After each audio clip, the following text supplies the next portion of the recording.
All right, I think we're live. Mic check 1 2 1 2. Mic check 1 2 1 2. If anyone in the chat can hear me, just push one.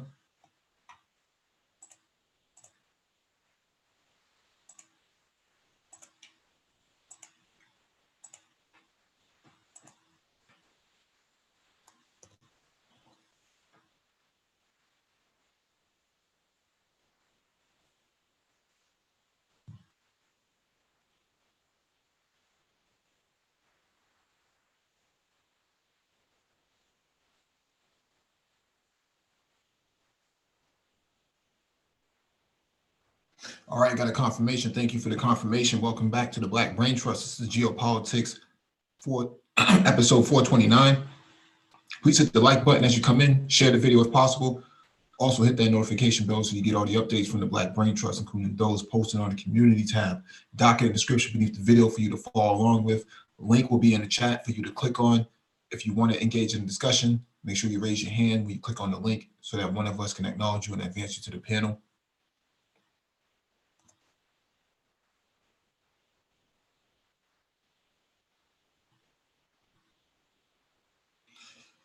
When we get 10 likes, we'll get started.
All right, let me share my video, share my screen, and we'll get started with the first item on the docket.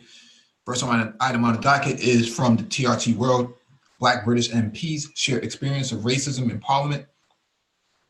Let me play the video real quick. 2 Black British MPs have been sanctioned for other politicians.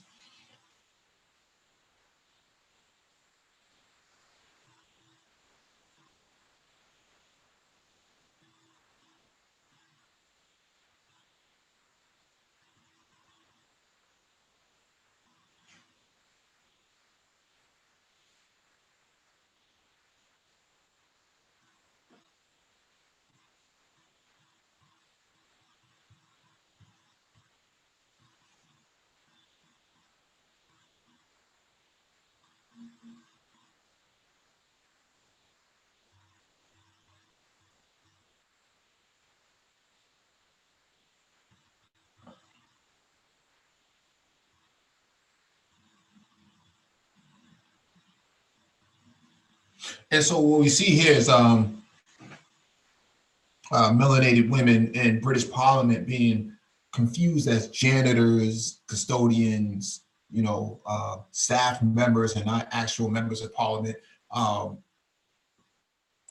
These women are being racially marginalized within their own ranks. And what's happening here is that people will tell you that the grass is greener on the other side, and they're slowly starting to figure out that this is not true. This is not true. So people are getting their wake-up calls slowly as we move into the new year. So, all right, next item on the docket is from face-to-faceafrica.com. Afro-Brazilian religions under attack from evangelical religious sects who expel and kill members. So this is the Black community outside of America. Let me expand this out. Traditional African belief systems predate both Islam and Christianity, which have now attracted global worshippers in the billions.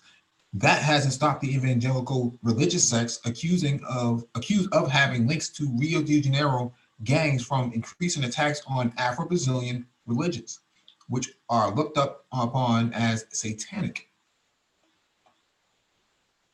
Robert Mugawa, who researches violence in Latin America, told the Associated Press, poor Black Brazilians are bearing the brunt of the evangelical turn.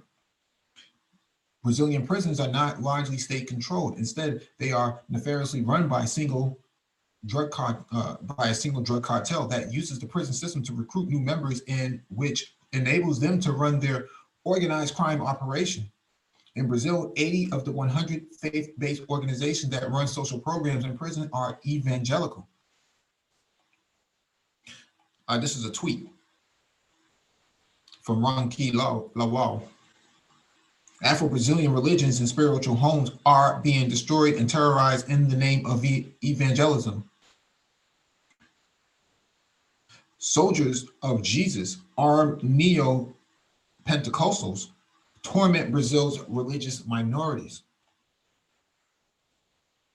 Okay.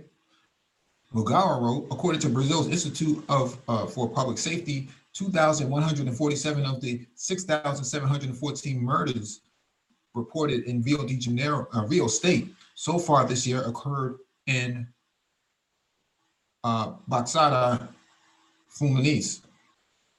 These evangelical drug traffickers have apparently taken control over Baixada Fluminense, a region that was once a haven for Afro-Brazilian religions. In 2019, over a third of the attacks on Black Brazilian temples happened in Baixada Fluminense. Baixada Fluminense has at least 253 Candomblé and Umbanda terriers or temples, more than any other municipality in the state. The Brazilian government has started taking notice.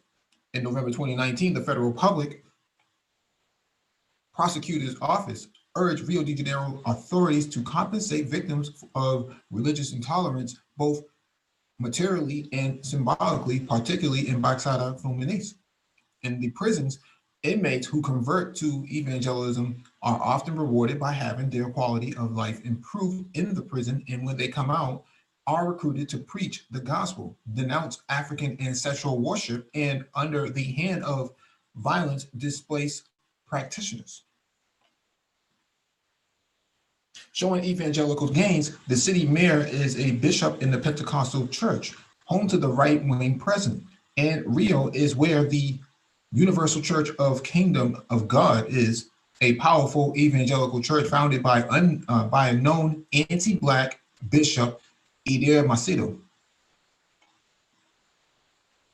Bishop Idir Macedo sold 3 million copies of a book describing Afro-Brazilians as enemies of the human race before it was banned in 2005. He nonetheless peddles his message to his estimated 5.2 million followers at 13,000 affiliated churches.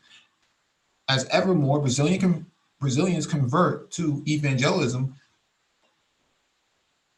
traditional religions there are losing members. Between 2000 and 2010, when the latest national census was taken, the Church of Catholics in Brazil dropped 9%. Followers of the Afro-Brazilian religion, Candomblé and Umbanda, declined 23%, Mugawa noted. Parishioners are calling for a cleanse of Satan's work, which is coded language for ridding Brazil of Afro-Brazilian religions. When gangs control neighborhoods, they tend to ban the practice of Afro-Brazilian religions, resulting in community members who do being expelled. I think this is poorly written here.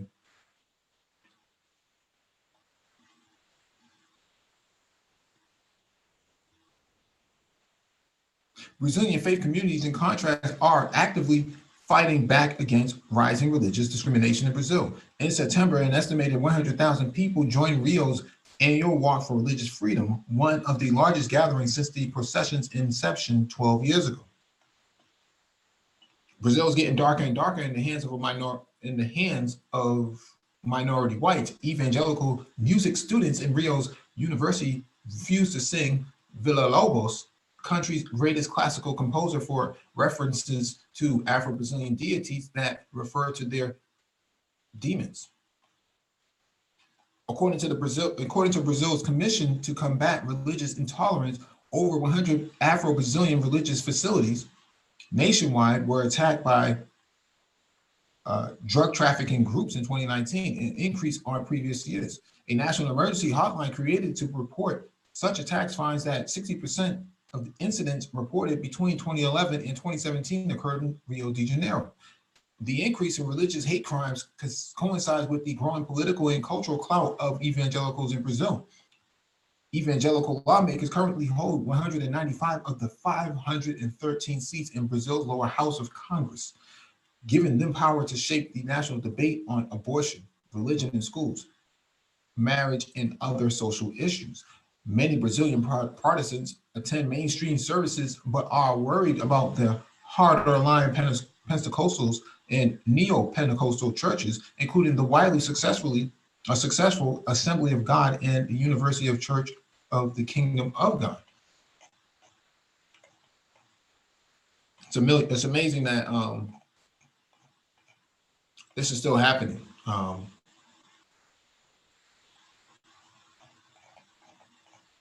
A lot of ADOS people, a lot of hashtag people will pretend like they're the only surviving loins of slavery, but don't realize that there's a larger population of descendants of slaves outside of the continental U.S. In fact, they're the largest demographic in the West, but you would never know that because some of these hashtaggers don't really care.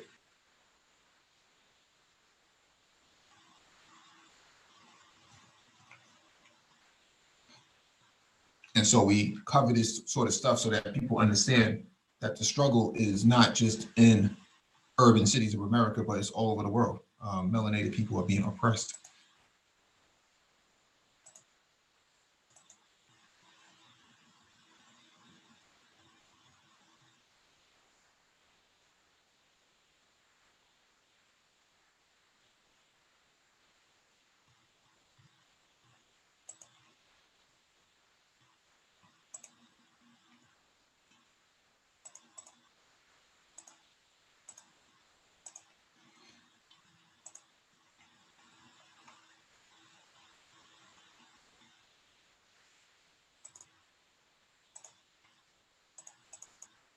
All right, let me get to the next item on the docket.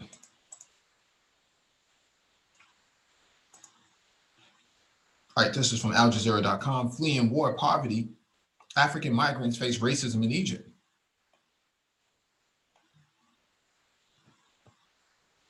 Two Sudanese sisters, Saham and Eklas Bashir, were walking with their children home from elementary school in Cairo, in the Cairo neighborhood, when a group of Egyptian teenagers crowded around them. The boys taunted them, calling them slave and other slurs.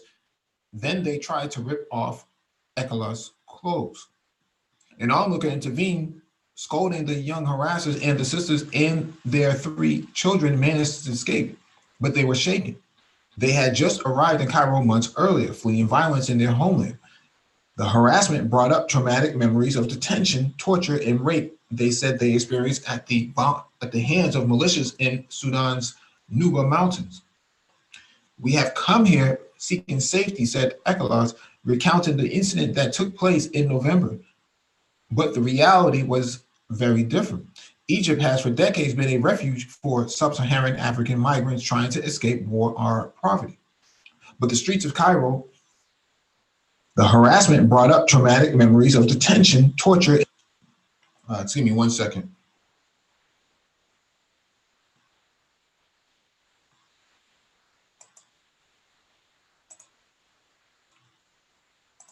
All right.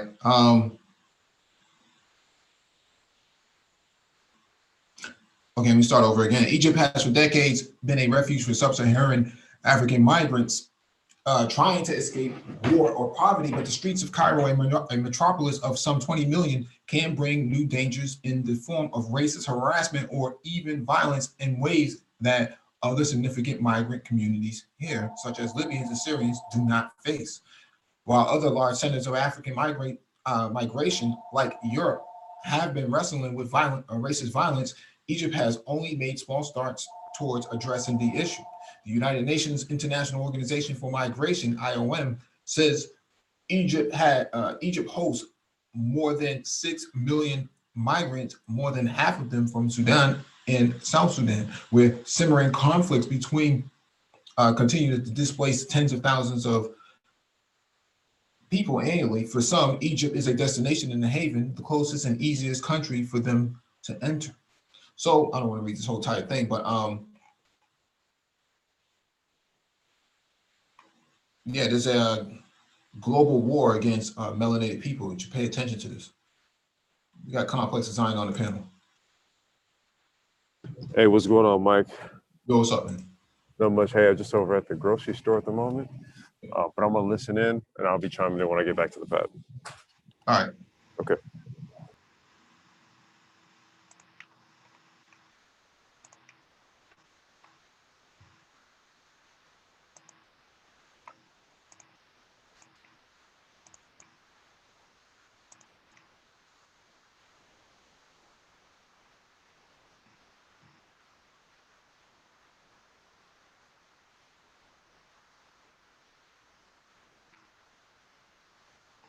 Oh, let me answer this question real quick.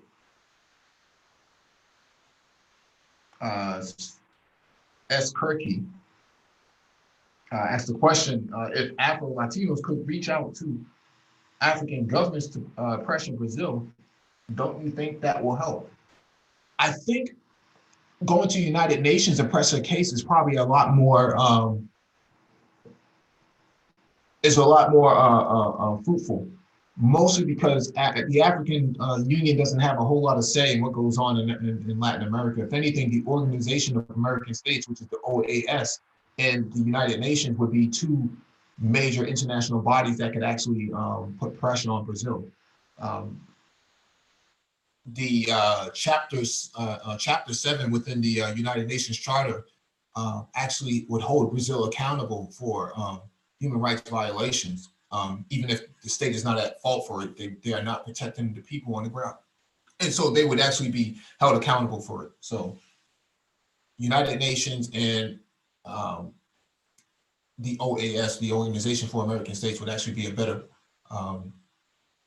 institution to go to utilize and leverage for that very reason. But the African Union could put pressure on the United Nations to do it. And the International Criminal Court, the ICC, is led by Black women at the highest ranks. So it should be a no-brainer to leverage those three institutions.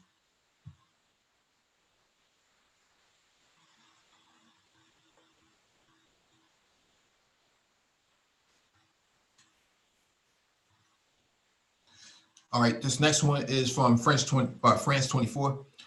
The top military commander in the U.S. has signaled a scaling down of the country's military presence in Africa. It would be bad news for us if the Americans decided to pull out, responded Emmanuel Macron at the G5 Sahel summit. So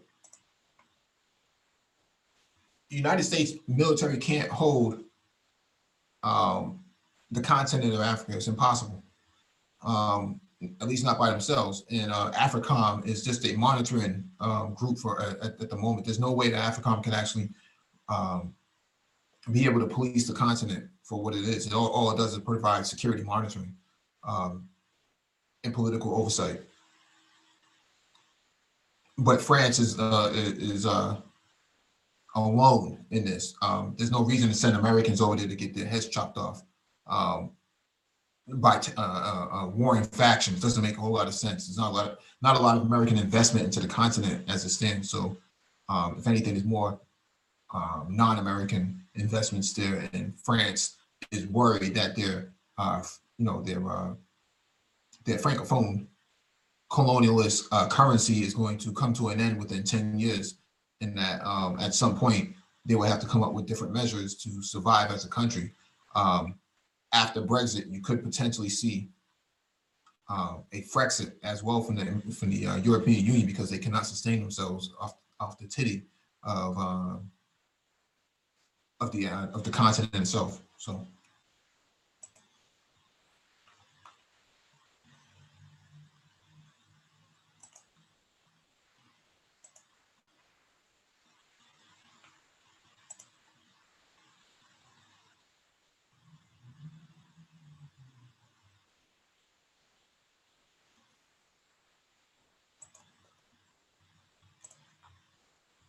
Yes, as Kirky is correcting this, he says, due to the language barrier, also further isolates Afro-Latinos from the rest of the global English-speaking Blacks. That's very true. That's why you need multilingual, melanated people being interpreters and presenting cases. You need more Black women, more more Black women to get involved in international relations in terms of going to school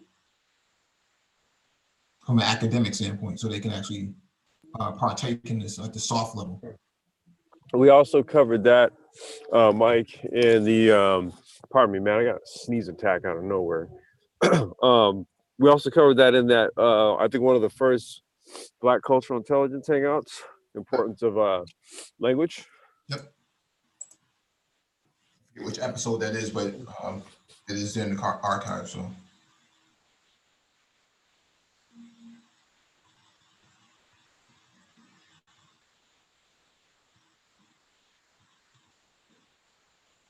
All right, let me get to the next item on the docket.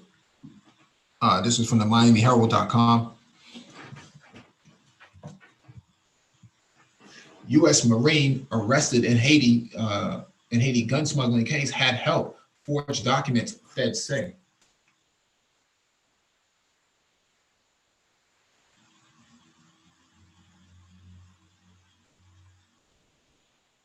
Interesting.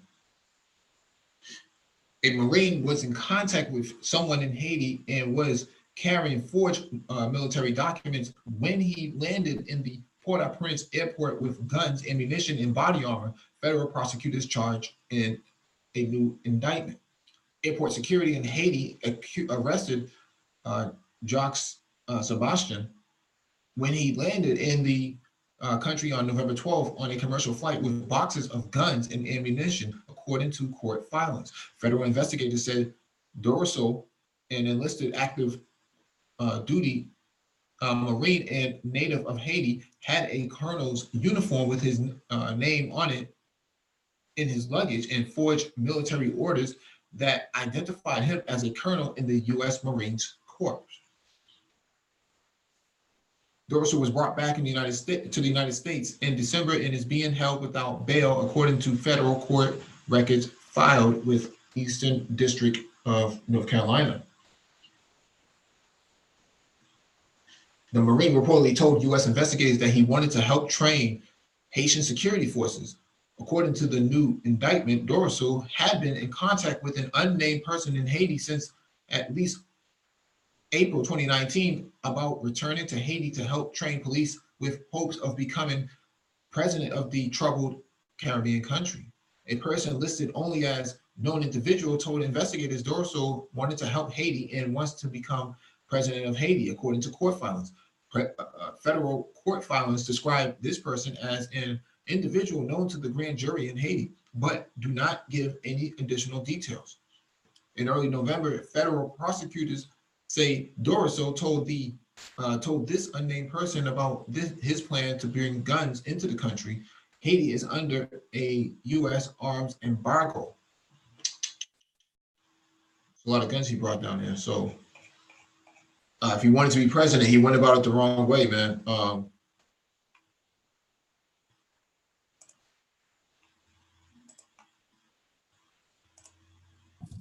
Hey, Mike, I'm sorry, dude. I was kind of talking to my daughter and I was kind of half listening. This is the cat, the Haitian presidency dude. Is that what you were just talking about? No, this is a guy who was in the U.S. Marines who tried to bring firearms into Haiti as a way, allegedly, to train Haitian security forces so that he can, so he can better the integrity of the security forces there. However, he also had ambitions to actually become president of Haiti. Hell? Hey, your mic is breaking up a lot, Complex.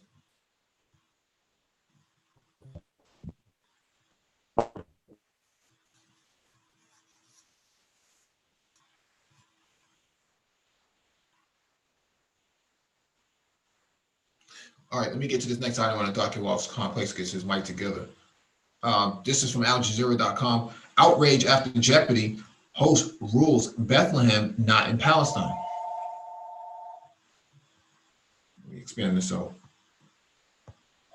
Popular American game show Jeopardy has been plunged into controversy after a contestant was told she had the wrong answer after identifying Jesus' place of birth, the Church of Nativity in Bethlehem, as being in Palestine. The incident took place in round one of the game broadcast on Friday when contestant Katie Needle was given the clue.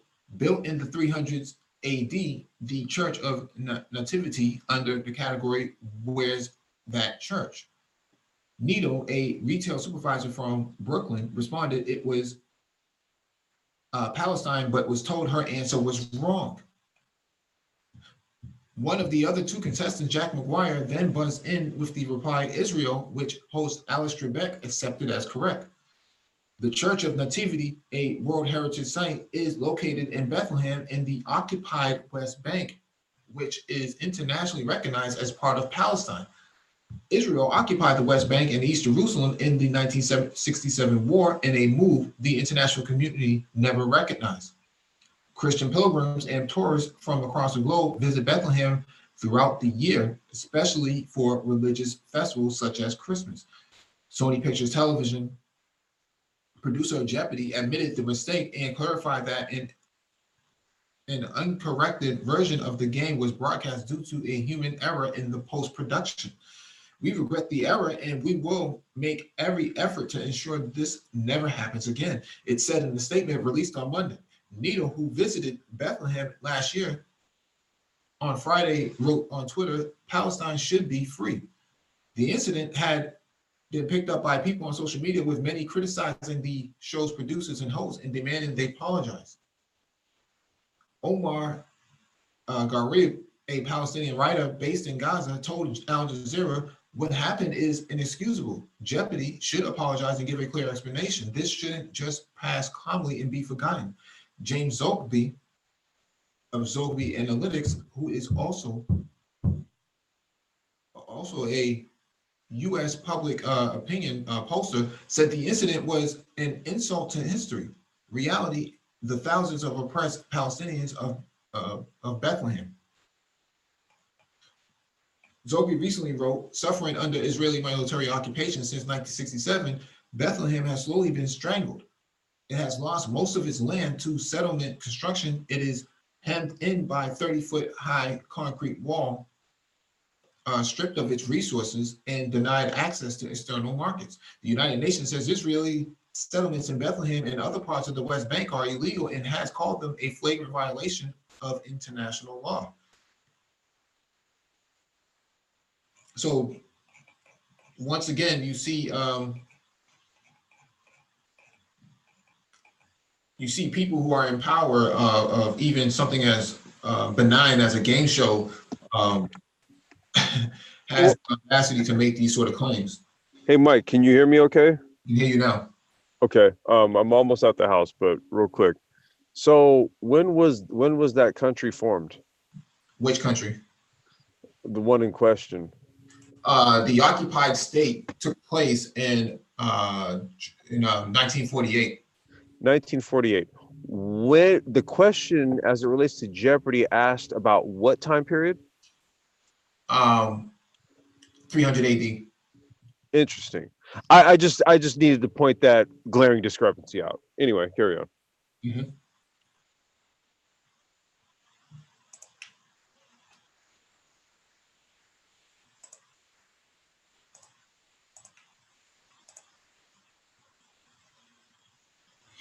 All right, this next one is from turnto10.com. Med student accused of trying to smuggle cancer research from Boston to China. Where is Scholar Chang and where is Dr. Phoenix? A medical student from China who U.S. authorities say tried to smuggle cancer research material taken from a Boston hospital out of the country has been held without bail by a judge who ruled he was a flight risk. Zhao Zhang appeared in federal court in Boston on Monday. Magistrate Judge David Hennessy ruled that evidence suggested the 29-year-old Zhang had tried to smuggle vials of research specimens in a sock in his suitcase bound for China and granted a prosecutor's request to hold him without bail. Authorities say Zhang stole the materials from Beth Israel Deaconess Medical Center. His federal public defender declined to comment. So that's very interesting because I wonder how he got access to this type of stuff, man. Usually the stuff is under close watch. BI is actually a pretty secure institute. So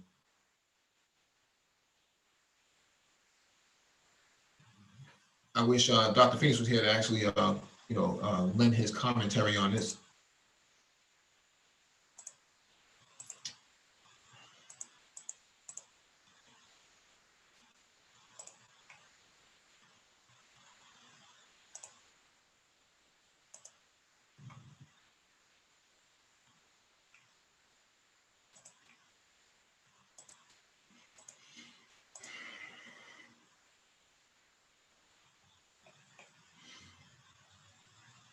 China might have stolen secrets to Israel's Iron Dome missile defense.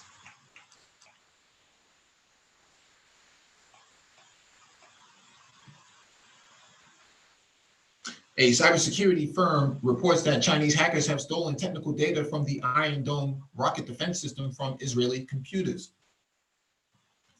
Maryland-based cyber engineering services detected the cyber burglary, according to cybersecurity writer Brian Krebs. Between October 10th, 2011 and August 13th, 2012, attackers thought to be operating out of China hacked into the corporate networks of 3 top Israeli defense technology companies, including Ilarissa Group, Israeli Aerospace Industries, and Rafael Advanced Defense Systems, Krebs writes. By tapping into the secret communications infrastructure set up by the hackers, Cyber ESI determined that the attackers exfiltrated large amounts of data from the 3 companies, he continues. Most of the information was intellectual property pertaining to Arrow 3 missiles, unmanned aerial vehicles, ballistic rockets, and other technical documents in the same fields of study. Cyber ESI believes the culprits were the Comet Crew, a hacking group sponsored by the Chinese military. Mandiant, a Virginia-based cybersecurity firm, has further identified this group as the Second Bureau of the People's Liberation Army General Staff Department's 3rd Department, which is most commonly known by its military unit cover designator as Unit 61398. Unit 61398 has been so aggressive in stealing American secrets that the U.S. Justice Department indicted 4 alleged members last May. The FBI wanted poster shows two of the men wearing what appears to be Chinese military uniforms. In fact, the most recent thefts have been America as much as Israel. The Arrow is a joint Israeli-American missile defense system. U.S. defense contractors wrote many of the stolen documents. Tiny Israel has an enormous cybersecurity industry and a deep pool of hackers and anti-hackers who learned their trade in the Israeli military. So if China can break into top secret Israeli computers, they can break into America's and everybody else's too. But what Beijing will do with the Iron Dome information is an open question. Iron Dome is narrowly optimized for intercepting Katyusha rockets before they land on cities. shooting down US stealth bombers or cruise missiles would seem to be a higher priority for China. So, where cyber espionage is an ongoing thing. And I think what's happening here is that nobody's safe. For all intents and purposes, nobody's safe. If they can break into a system like this, man, I don't know how you defend your how you defend against any system at all at this point. And I'm pretty sure that Israeli military or Israeli defense contractors probably had the most secure ways of securing their systems, even by U.S. standards.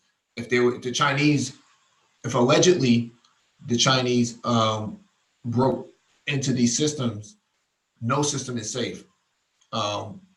I don't care what you do at this point.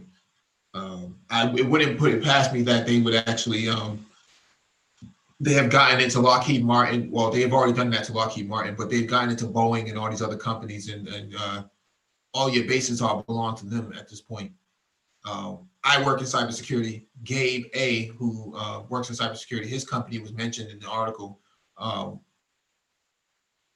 don't know how you defend against something like this at this point. You can put all the firewalls you want. You can put all the high level passwords you want. The idea here for me, this is just my professional opinion, is that you have to put the data in a place where they can't see it. It has to be an offline cold storage. That's the only way you're going to protect against data like that. Leaving data into hot storage areas, warm storage areas, it's not safe. And this article proves it.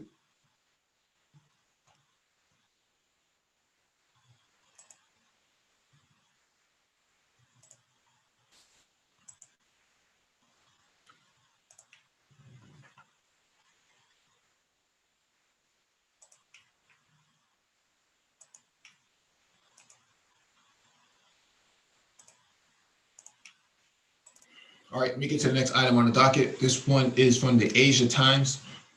War in the Taiwan Strait is not unthinkable.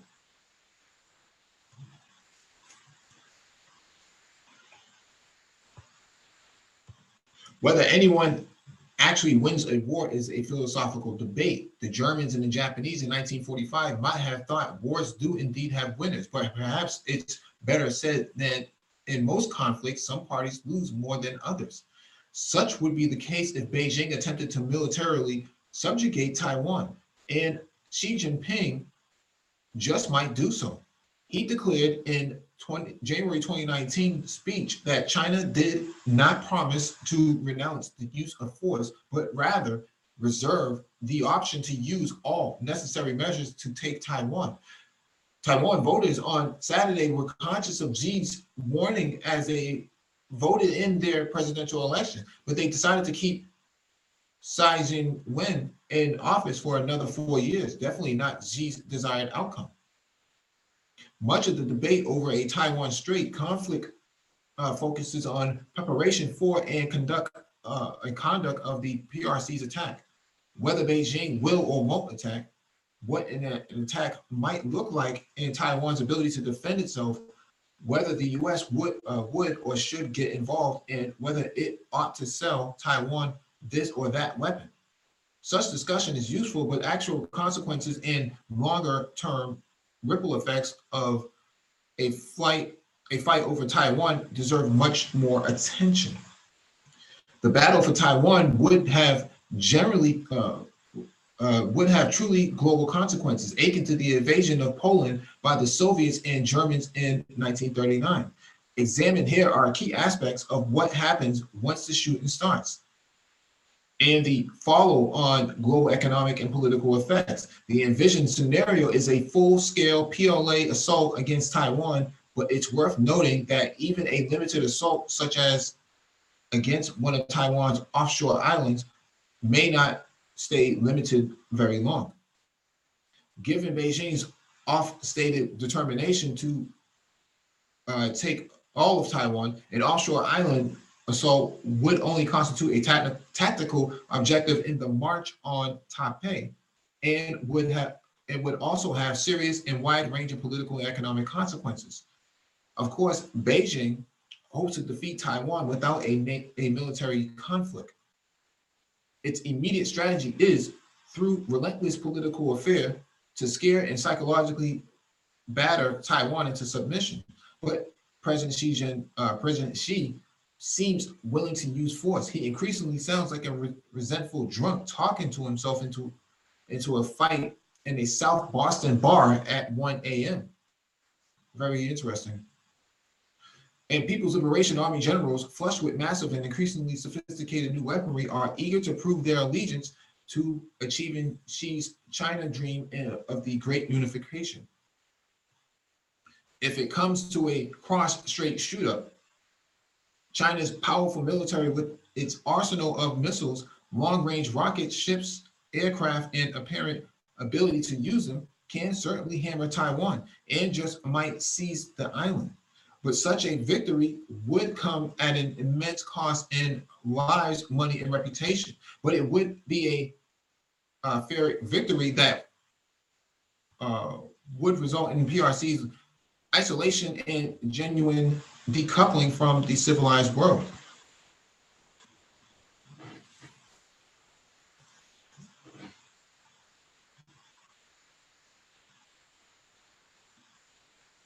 For starters, Taiwan can resist an assault, even though the military balance now heavily favors the People's Republic.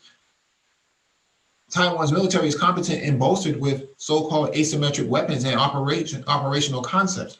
Further, it is aided by formidable cyber warfare capabilities. It can inflict heavy casualties on PLA forces, and there is the added morale heft Taipei can leverage. These are free people fighting for their lives. However, even if fighting tooth and nail, Taiwan will suffer immensely, regardless of whether the PLA actually manages to capture the island and eliminate organized opposition. It requires little imagination to get a sense of the destruction and loss of life from a Chinese assault on Taiwan, particularly once civilian targets are hit. China will likely want to terrorize the civilian population into submission early with its initial missile and airstrikes. But it might just, it just might only target selected military and government capabilities at this point. However, once fighting starts in urban areas, casualties will be in the tens, if not hundreds of thousands. Infrastructure, transportation, power, and computer networks will be destroyed, and the society and economy will be brought to their knees. And should the Chinese assault succeed, there is the horror of communist occupation awaiting the survivors. As repeatedly demonstrated by the Chinese Communist Party since its inception, it remorsefully inflicts cruel retribution on the many people who resisted the Chinese takeover, as well as many of those who secretly supported the PRC's efforts.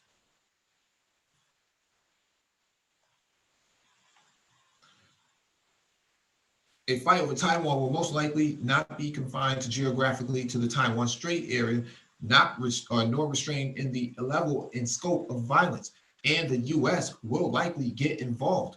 Once that happens, the possibility of eventual nuclear escalation cannot be ruled out.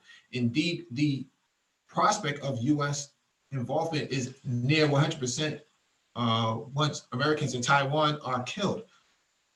Nothing unifies Americans more. Even worse for Xi, despite a 45-year track record of appeasement of China's ambitions, the United States is finally waking up to the threat faced by the island democracy, as evidenced by recent National Defense Strategy documents, passage of the Taiwan Travel Act, and other congressional declarations calling for increased support for Taiwan. This is a pretty long article. I'm not going to read all of this, but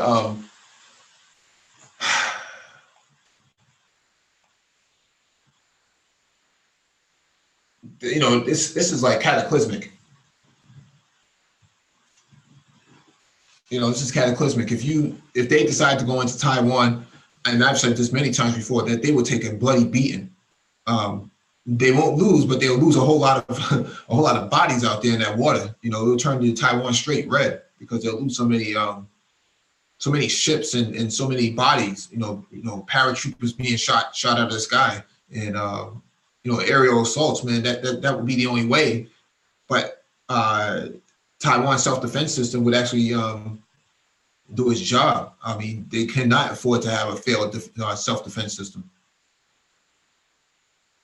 The Japan self-defense forces are professional, well-equipped, and in some cases formidable, particularly the Japanese Navy with its submarine and anti-submarine warfare units. It is hard to imagine the Taiwan Strait conflict not expanding to include Japan. It will either be compelled to support the U.S. for fear of breaking the Japan-U.S. alliance, or it will be forced to respond to a Chinese attack on its territory and seizure of certain of Japan's southern Nansei Shoto Islands as part of the PLA's campaign against Taiwan.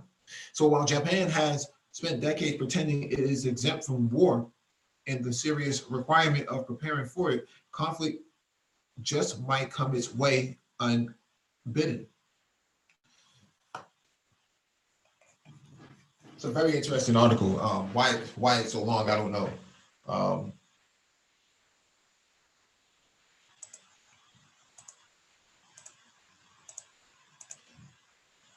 But there's a part 2 to Mike, it. Imagine that. Hey Mike, Wesley, I think I saw Wesley's hand up. I'm just getting it right now, but that's pardon me. How y'all doing? What's going on, Wesley? Good, man. What's going on? Good. Just got off work. Yeah, anything you want to add? No, I just joined the stream, so. Okay.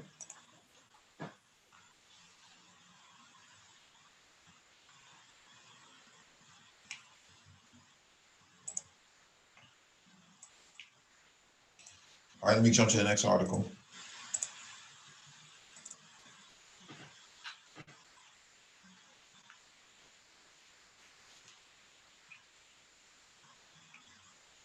All right, this is from RT.com. Five nuclear armed states must work together to neutralize threat of global war, Putin says. The nuclear armed countries, permanent UN Security Council members, must work on a common approach aimed at preventing a global war, Russian President Vladimir Putin has said. Putin made the comments during his annual State of the Nation address on Wednesday. The president said the 5 permanent members of the UN Security Council, the US, China, Russia, Britain, and France, carry a special responsibility for securing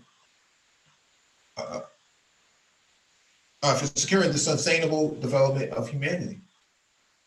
He previously expressed deep concern over the recent flare-up of tensions between the US and Iran, which almost put the two countries on the brink of war. Both states did not mince words after Washington ordered the drone strike, which killed senior Iranian military commander Qasem Soleimani in Iraq. Moscow urged everyone to show restraint and seek diplomatic means to defuse the conflict.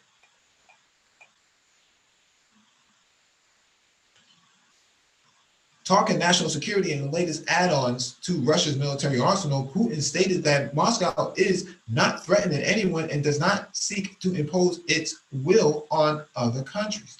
At the same time, for the first time in history, Russia is not catching up to anyone in terms of its defensive capabilities.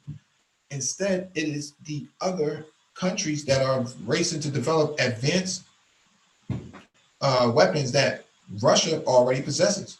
In 2018, Putin unveiled a number of new state-of-the-art weapons, including the Kinzhal hypersonic nuclear-capable air-launched missile, which can be fitted on fighter jets.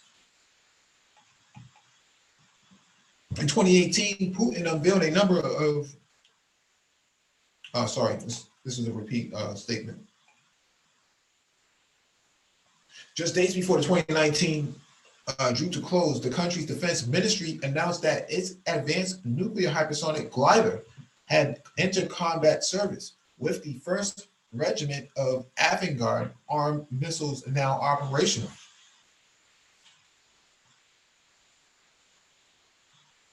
Another new weapon from the 2018 announcement, the RS-28 Sarmat thermonuclear ICBM is expected to enter service in 2021. Let's just play this real quick for people.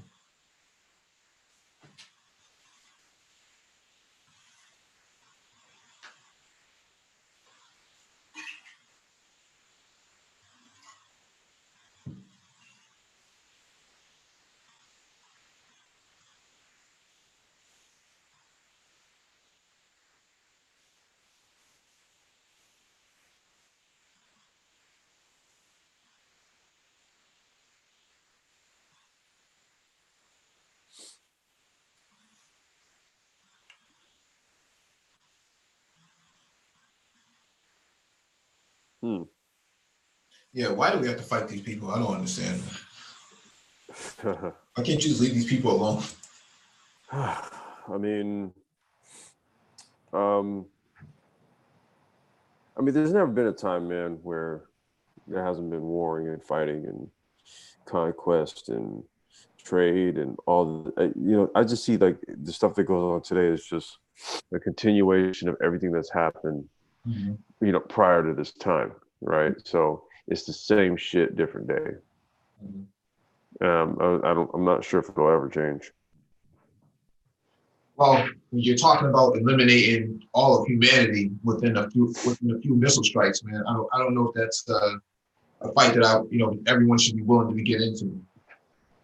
But see, that's the thing, man. Like, see, no one benefits from just wiping everything out, right? They benefit from acquisition of resources. There's a fine line. That's why it's like with all of this stuff, we've never actually done it. I mean, I'm pretty sure there's been plenty of times when we could have done just that and didn't do it.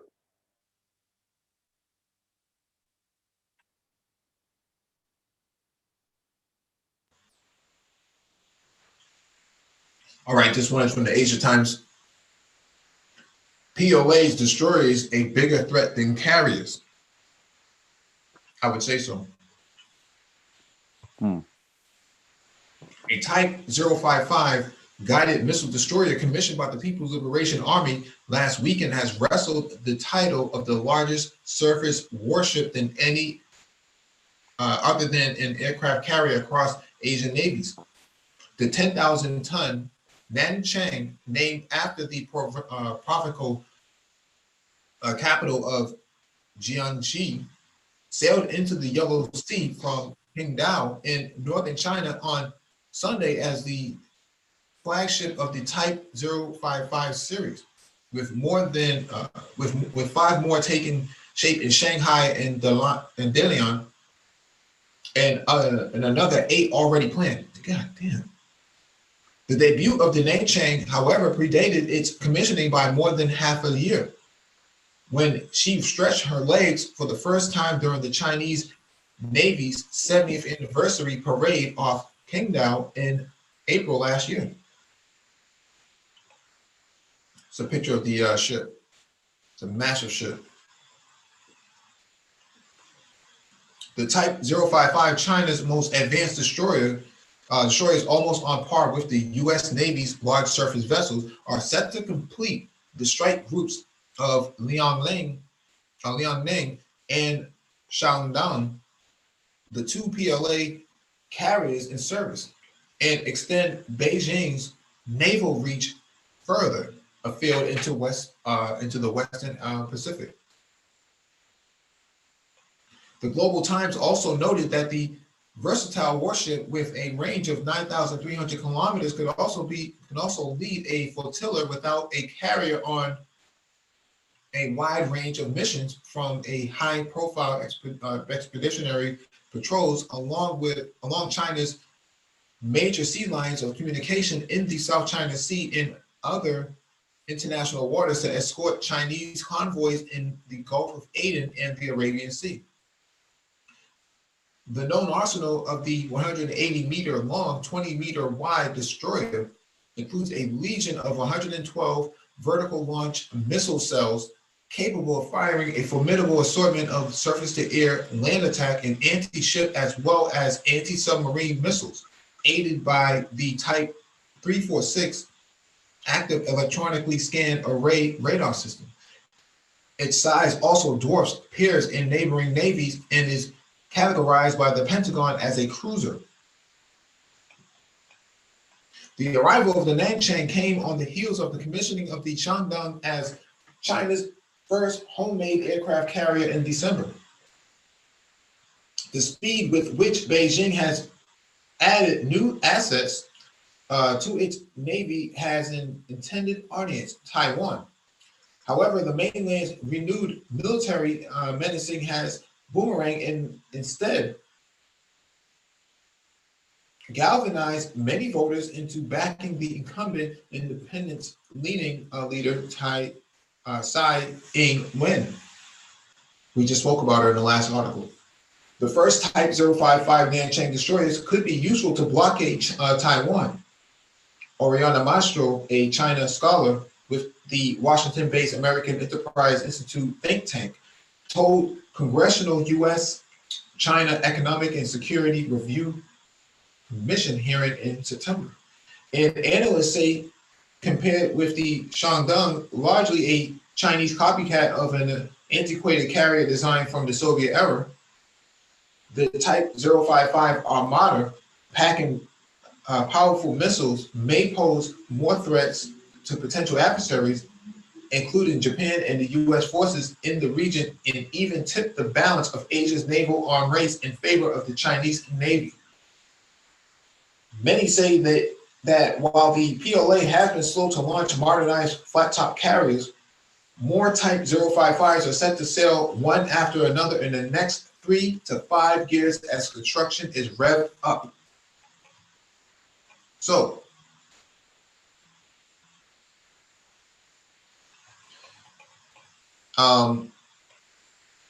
war is coming. You don't build these ships for nothing. They're not for showing off. This isn't a hobby, man. They're preparing for something big and major.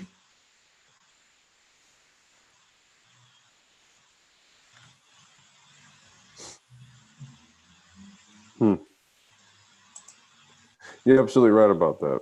Mm-hmm. You don't put money towards building these types of things unless you don't foresee a need for them. Mm-hmm. More than likely, they're banking on the idea of a blockade happening on their shipping routes through their Belt and Road Initiative that they have to protect. Right. But if their warships are anything like like some of their gadgets, man, that are junk, man, I would hate to be on that warship. Well, I don't think they're gonna be. I think they're gonna. No, I don't think they're gonna like kit their warships out with. Consumer grade Chinese made out of, man. It could be like die-cast metal from. I feel like it would be like Huawei type of scale of technology. Huawei. Well, you better hope it doesn't crack like an iPhone. Hey, that's all. The fruit based company. That's on them.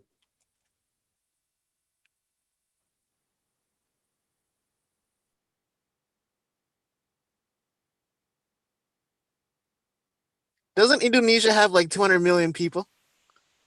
Something like that, all crammed up. That's crazy. For that like island chain as a whole, they have potential. When you factor in Los Angeles, I mean, not Los Angeles, but California. California has what, like 30, 35 million people? I think it's like 35. And it's like 5th largest economy in the world. Yeah, I mean, so it's not unfathomable that Indonesia would have so many people on their chain of islands. I mean, you have to factor in that a lot of their people are below, are millennials and zennials, not so much as just full-grown Gen Xers and boomers, right? So, all right, let me get to this next item from Asia Times. How Indonesia stared down China in South China Sea. I'm not going to read this whole thing because Asia Times articles tend to be very long. Although known to be freely nationalistic, Indonesia's diminutive Foreign Minister Retno Marsudi hardly looks the part of a bad cop, but that was the role she was apparently called on to play in Indonesia's recent standoff in China and sovereign waters north of the Natuna Islands. The hard line taken by Marsudi, Chief Political Minister Mohamed Mahfoud, and even President Joko Widodo himself stood in contrast to the more conciliatory tone set by Maritime and Investment Coordinating Minister Luhut Panjaitan and Defense Minister Subianto. But that, says insiders, ensured Jakarta kept bilateral relations on even keel, despite widespread puzzlement over why Beijing decided now to test Indonesians' willingness to defend the vast expanses of its northern economic exclusion zone. Government sources say China may have seized the opportunity that presented itself when naval reinforcements were dispatched to the waters around northern Sulawesi to enforce a new ban on nickel ore shipments to China when that went into effect on January 1st. In the weeks before the boom was lowered, huge amounts of ore was reportedly shipped from ports of Sulawesi's east coast, where China already has a major nickel processing complex, still its biggest single Indonesian investment. Widodo's flying visit to biggest of Natuna Islands on January 8th was followed within a day by the reported withdrawal of 3 Chinese Coast Guard patrol craft and scores of fishing boats, which had interrupted up to 100 kilometers into the EEZ. This is very interesting. This is a map of what they're referring to. This is where its zone is from right here. And so what you're looking at here, Indonesia is at the bottom. They have a string of islands. I don't even know how many you can count, along with the Philippines, but there's a dispute right here in the South China Sea. And who that belongs to. Right. Well, yeah, right. Who and China's occupying it, through their through the militarization of those islands. Those artificial islands that they built. Yeah, the reefs that they built on there, and basically put their Air Force and Navy there.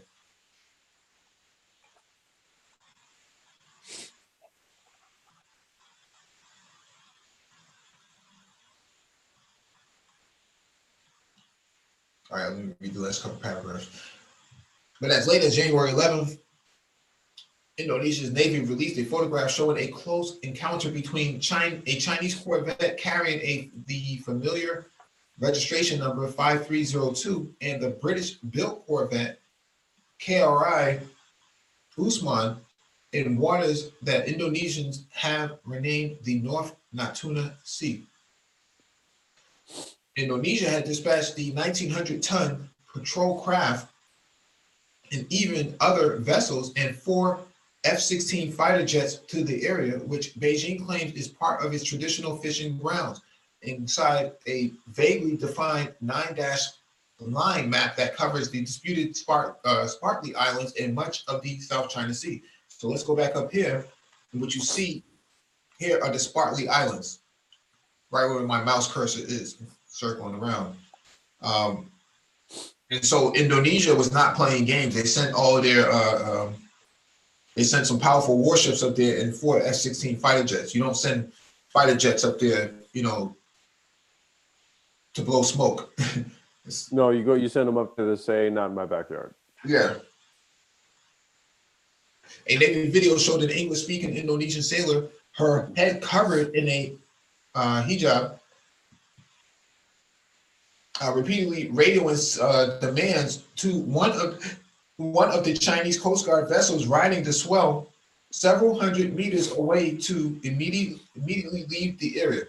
I think China must have made the calculation that because it does enjoy good relations with Indonesia, it was not worth taking it any further, at least at this juncture. says one regional analyst seeking to explain the end of the mid-ocean standoff. Could have been pretty nasty for China. Had something popped off. Do you think the recent sort of play up of how the Chinese government treats the Uyghur population is kind of like a psyop? That's kind of maybe interrelatable to something like this here, given that Uyghurs and Indonesians are both Muslim populations. Do you see some correlation there, or is it these just kind of like separate items? The Uyghurs are more Turkish than anything else. Huh? The Uyghurs are more Turkish than anything else. No, the Uyghurs are more Turkish than anything else, but I'm talking about in reference. See, because in the media right now, they're kind of making it an anti-Muslim thing. Well, now I'm just asking: do you see any correlation between the two? Not or necessarily. Not necessarily. Yeah. People don't really care all that much outside of China as to what goes on. I mean, Right. they'll leverage it for political capital, but at the same time, there's nothing they can do about it. I mean, what are they going to do? Facilitate a backdoor to Mongolia or something like that? It's not going to happen. And they're better off there anyways. I mean, the only thing they can do is kind of use it as a talking point, but that doesn't mean anything to China, right? China. No, we're talking U.S. propaganda that's kind of talking up this whole. I mean, because it's actually been a talking point in some of the debates here about how the Chinese have been treating their Muslim population to the in the north. Oh, right? You mean presidential candidates? Yeah, that's what I mean. That's what I'm kind of like. Okay, well, this whole sort of. I don't want to say it's anti-Muslim, but there is this sort of narrative that I've noticed is presidential candidates have tried to weave, in terms of China's record on, its relations with Muslim populations and stuff like that. No, that's why I was just curious if you thought that there was any correlation. No, because for the way they accuse China of treating the Uyghurs, we could argue that white Americans you treat niggas like that. Treat niggas like that. Who are they to criticize what China is doing? That's what I mean. It's like Russia's doing to the Chechens, right? How can you discuss that? But when you're a supremacist, your sense of moral compass is always off. Right. It doesn't make a whole lot of sense to everybody else, but to them, they can say it with a bold face and not even blink an eye. Wes, you got anything you want to add to this? No, not at this moment. Okay. But the commentary is hilarious. Yeah. You have to laugh so you don't cry, man, because it's Yeah, man. Bro, it looks like there's a war coming up. It's just I'm young.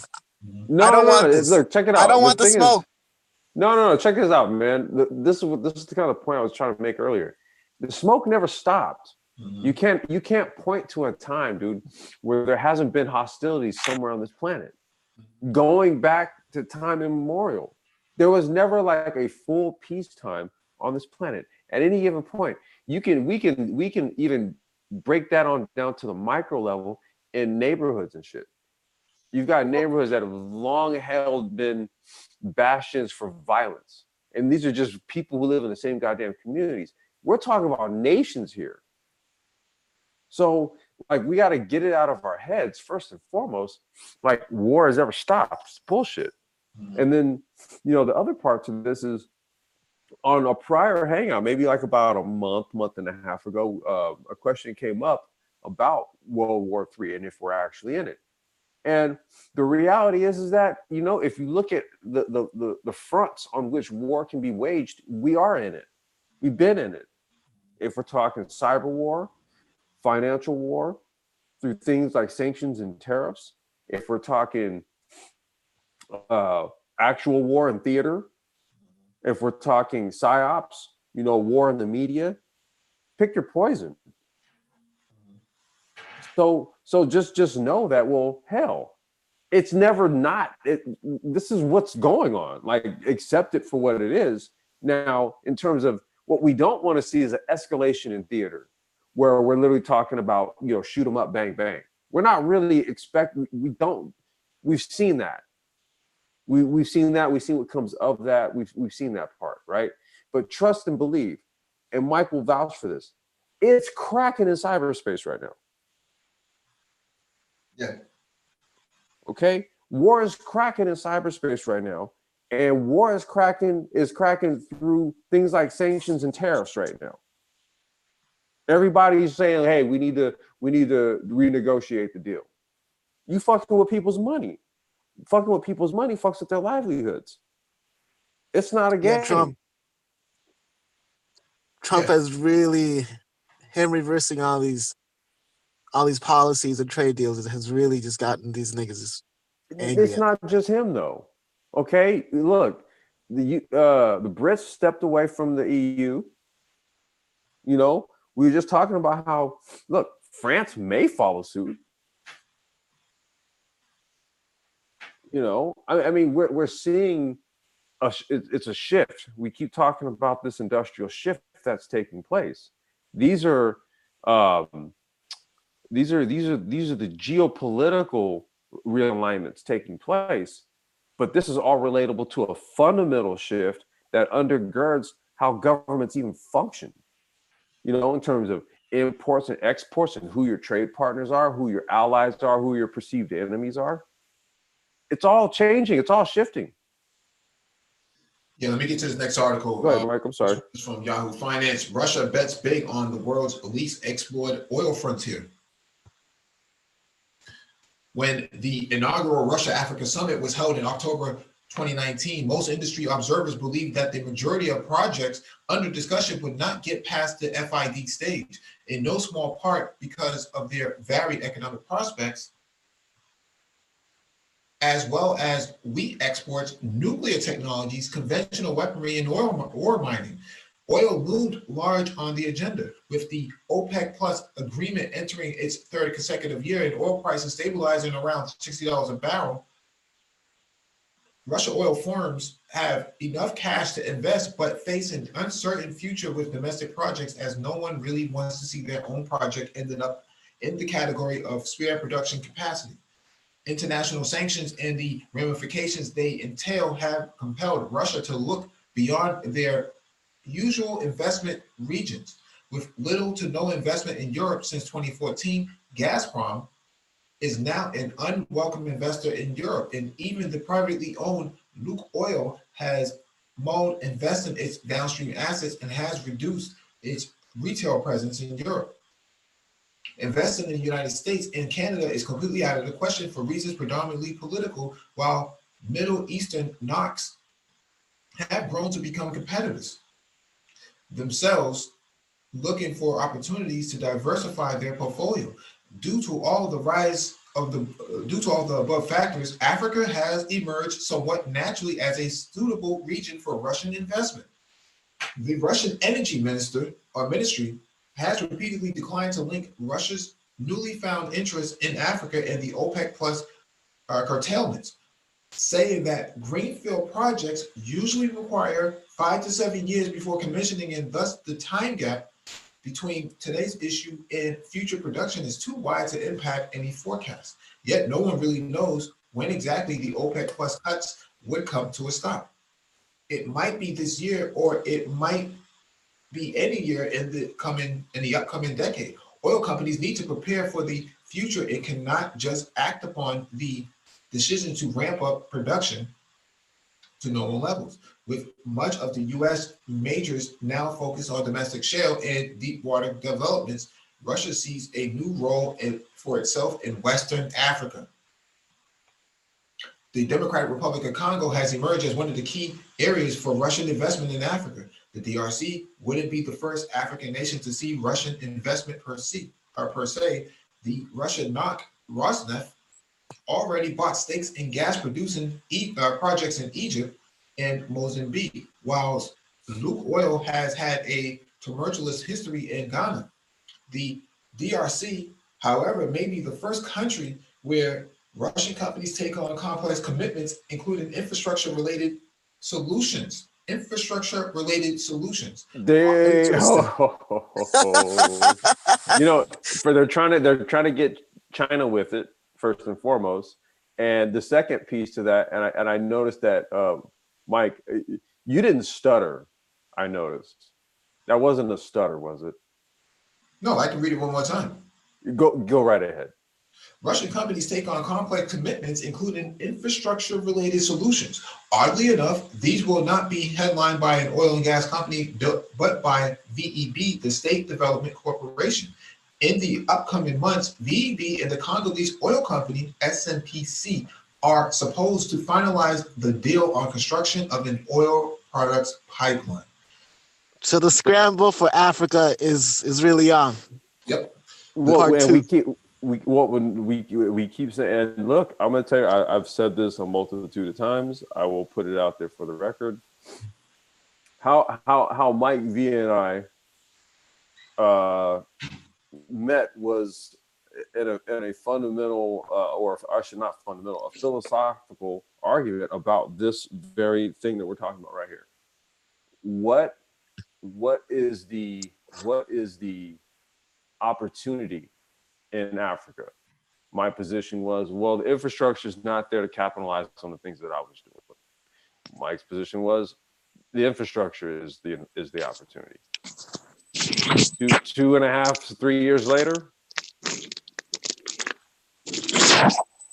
you know, so now you know, and it didn't take long. Maybe that was like a month, over the course of like a month of hangouts, you know. But I'll tell you this much: once it makes sense, it makes sense. So it's like when we're sitting here saying that this is what we need to be doing, is we need to be, you know, looking at what kind of, you know, business conglomerates that we can form in tech and other spheres, and we can do direct business, because we've said this before, we'll say it till we're blue in the face. They're letting us know, hey man, look, we're open to business and we would love to do business with you guys. But if we are over here as ADOS or as this or as that thinking, oh, you know, they don't like you though, then hey, Russians will happily take it. All right, let me finish this article real quick. This 2.1 MPTA capacity pipeline will connect the Congolese port of Pointe-Noire to the Malakal terminal next to Kinshasa, providing for the supply of both gasoline and diesel, as well as aviation kerosene. Reportedly, the leading Russian steel pipe manufacturer, TMK, will clinch the contract on the Congolese product pipeline in the upcoming weeks. However, it still remains to be seen which oil company would take the job. The fact that it is the state's development corporation taking the role of interfacing between the Congolese NOC and the Russian firms implies that it need not be majors who get involved. The case of Syria demonstrates that tasks of such difficulty might be allotted to new companies, though staff with experienced oilmen, which avail themselves of government support. The pipeline deal comes with just several months after Russia's leading private oil firm, Lukoil, entered Congo's offshore by buying 25% in Marine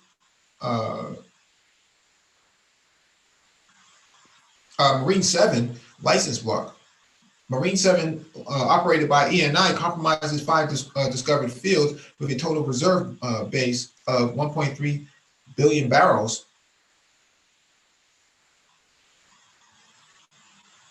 which should reach a production plateau of 100,000 barrels per day, essentially tripling from the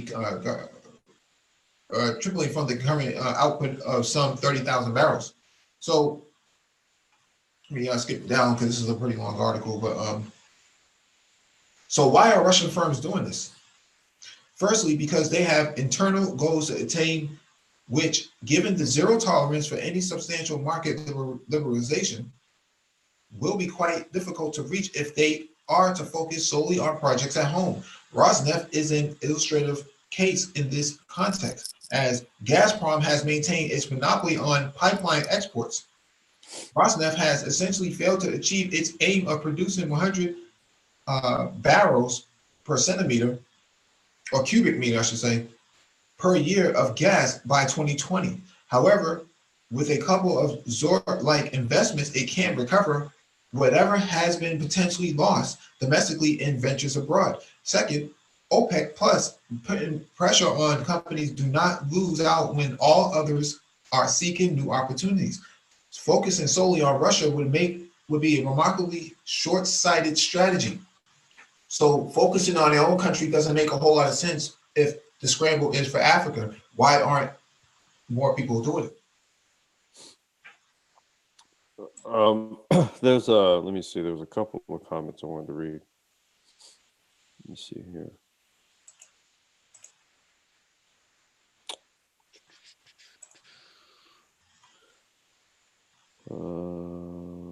What was it? It had something to do with proxy war, you know. Someone said, can you say proxy war in Africa? See, the only issue with that is that you have Africa that are now starting to form their own block of nations. You see, so when you do that, what starts to happen is you start to minimize the prospect for things like proxy wars, right? Because now you're forming not only you see, so you have security pacts, you have intra-country pacts. You do all of these things, and what happens is that starts to build fences around you. So when you're on friendly nation status with your neighbors and stuff like that, what you do is you negotiate measures of protection along your borders and stuff like that. And what that does is it goes a long way in hedging off things like coup attempts and proxy wars and shit like that. You know, you got a lot of layers to cut through versus if you're just, you know, a country that's largely just kind of run by, you know, a tyrannical regime, and you know you're ripe for proxy wars and shit like that. Then all you gotta do is just find some dejected group within the government that's up for a payoff and a position in power once the coup is complete. So Africa they're learning. That's the thing, they're learning. And as we cover a lot of these articles and talk about a lot of the global movements and how Africa plays a piece in it, it's quickly coming to it's quickly coming to into view for me. And I'm Mike, I'd be interested to get your take on this because I'm sure you probably agree, is that Africa is quickly starting to realize and understand the role that they are to play. So they're starting to get it. It's quickly occurring to them. So, you know, I don't really see it as a doom and gloom scenario of a whole bunch of people just coming in and just raping the country like that. I think we're starting to see savvier and savvier talks and relations taking place here. Things that are far more substantive than just, crumbs on the table or something. What do you think, Mike? No, I think you're in the right direction. I think that it's funny when you hear people say, well, proxy wars, this and that. That doesn't stop Black people from living in Chicago when there's a whole bunch of proxy wars going on here. It doesn't stop Black people from, living in Baltimore.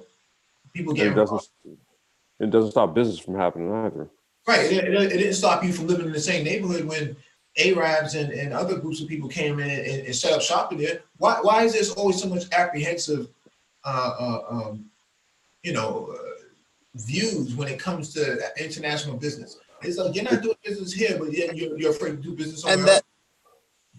And that view totally becomes so invalid once you consider the size of the continent itself. Like the DRC is basically France, Germany, Poland, and a little bit of other Eastern European countries combined.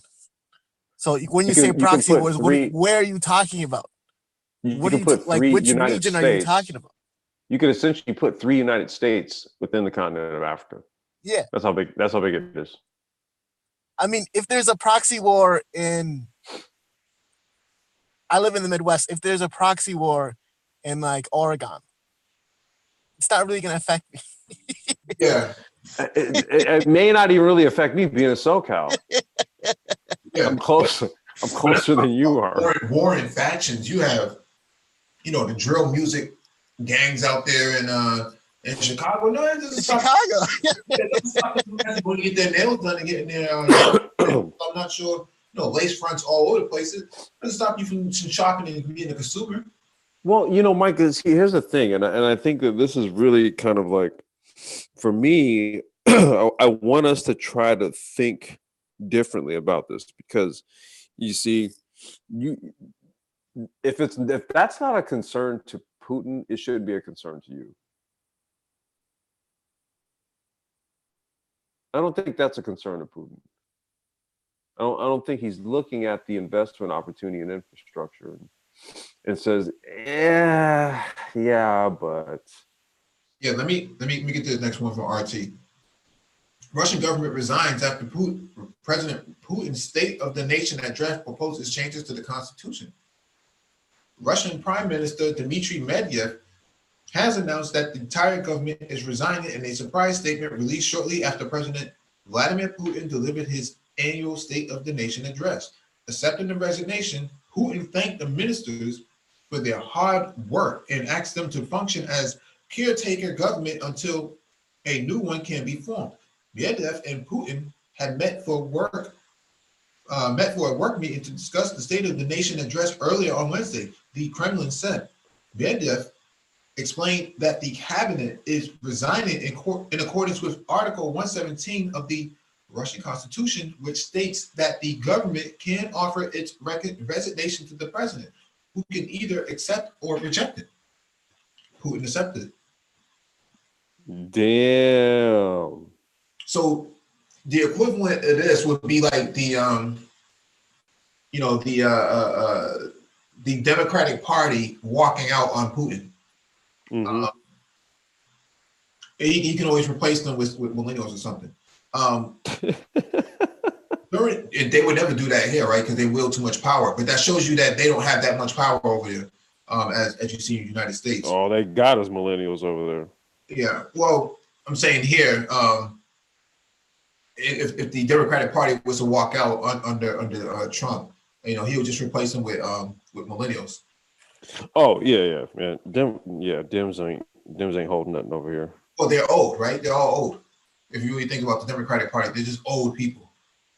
They're not really. They really are. I mean, because it's really what you have is you either have like your neoliberal establishment, or you have your, what they call it, your socialist left, far left, or whatever. There really is no middle ground, and it's largely split between age demographic.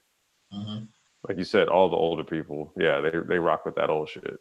Mm-hmm. No offense to any older Black folks that might be listening to this. Yep.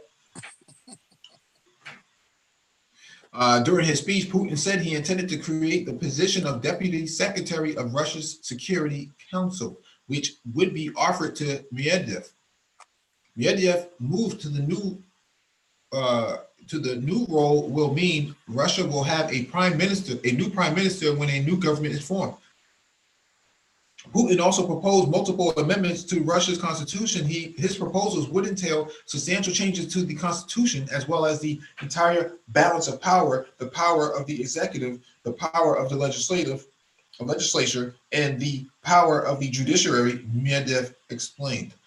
So, yeah, they're preparing for something, but Putin already established his own sort of DHS around him that commands only to him. Mm-hmm. There's like 1,000 or 2,000 of those guys that's around him. So even if the the government walks out on him and they decide to try to overthrow him, they can't overthrow him with his people surrounding him. No, it's his own RG. It's his own Revolutionary Guard. Yeah. Yeah, I was gonna say they got it. He's already got a continuation. It's like, dude, I'll accept it, or you either keep your job or not. It doesn't really matter. he's like, shit's gonna continue, dude. Like, whatever. Mm-hmm.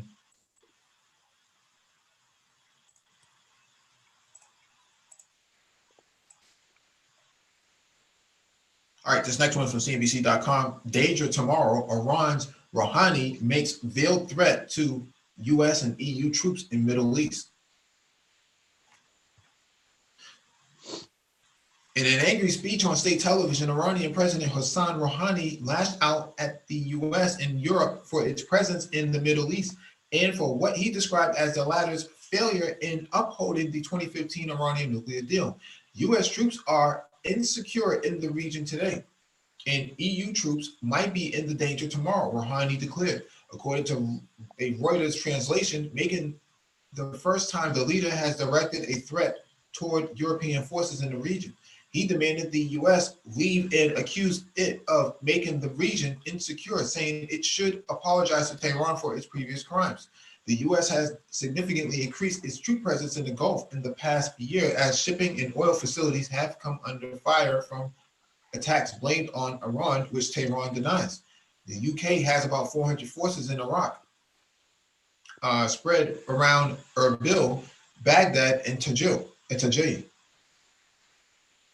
All locations that have been targeted by Iraqi Shiite militias backed by Iran's coup forces, the External Operations Wing of the Islamic Revolutionary Guards Corps. EU forces also stationed in the Gulf Cooperation Council, GCC countries, and France and Britain have small numbers of special forces in Syria. A number of EU countries have personnel in Operation Inherent Resolve, the anti-IS coalition stationed in Iraq. Former Quds Force commander Qassem Soleimani was killed in the U.S. drone strike on January 3rd, the most dramatic escalation between Washington and Tehran in a series of tit-for-tat attacks. Western forces have embassies in the region, have been on high alert since then. Well, yeah, they should be. I mean, you kill some top-ranking commander. Why would you think that they were going to go out there and play some softball or something, some wiffle ball?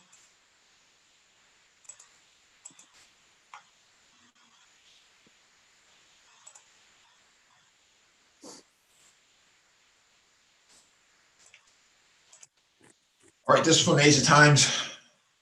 U.S. hit on Soleimani plays into Kremlin's hands. Interesting.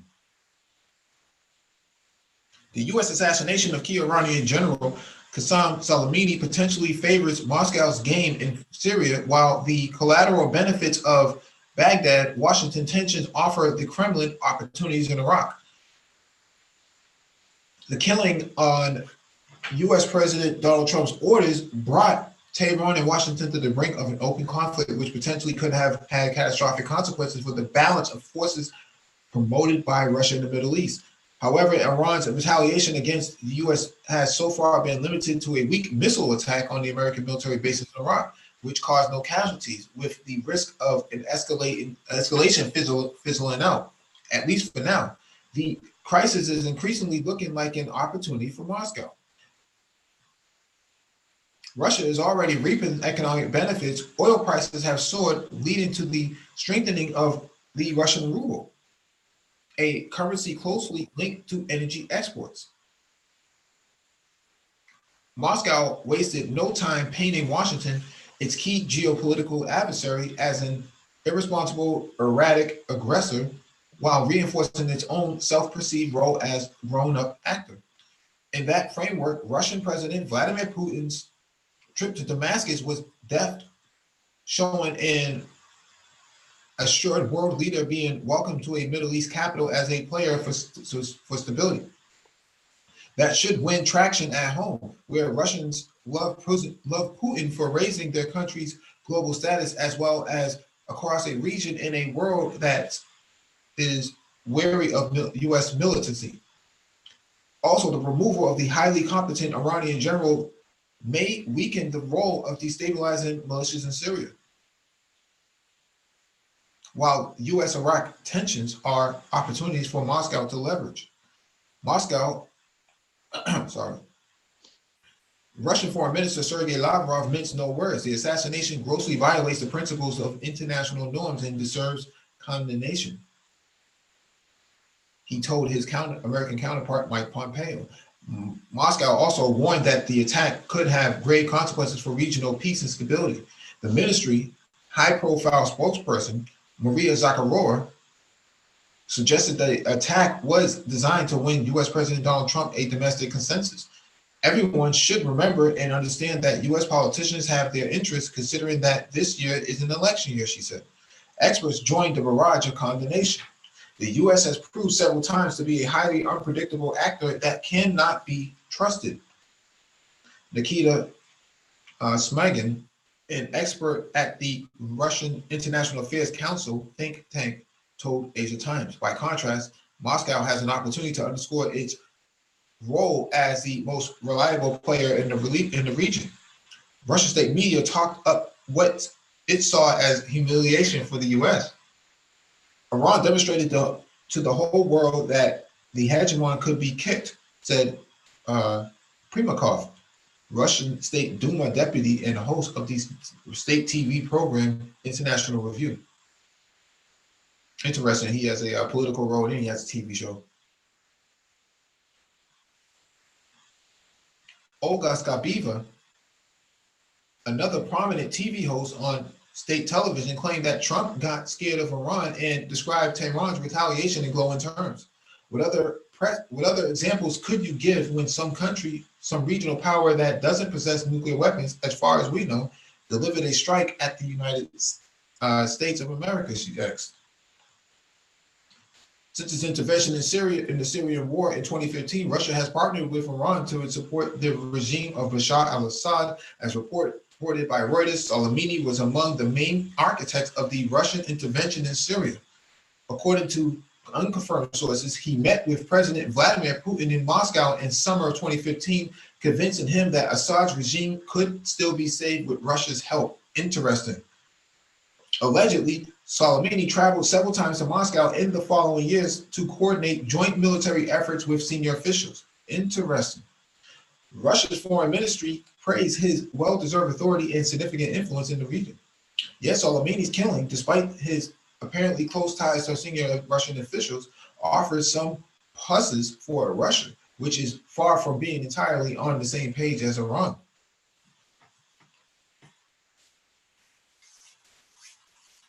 According to Leonid Isov, an associate professor at the Asia and African Studies Department of the Higher School of Economic University in St. Petersburg, Soleimani's killing is likely to weaken Iran's influence over the Syrian government, giving Moscow greater freedom to maneuver in upcoming Syrian political settlements.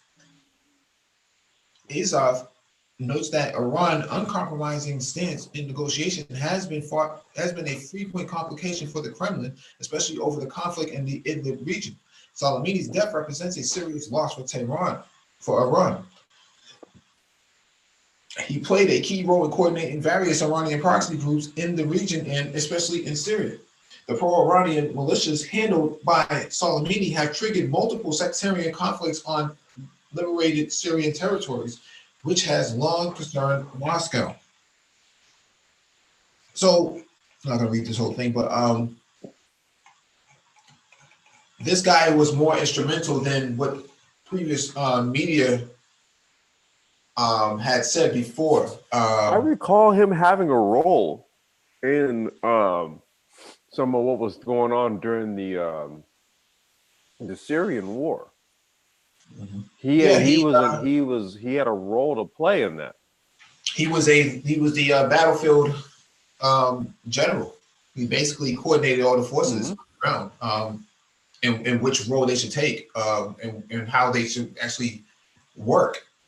They worked in teams of 3 and 5 at a time. So they hit block for block. They fought block for block because of his orders.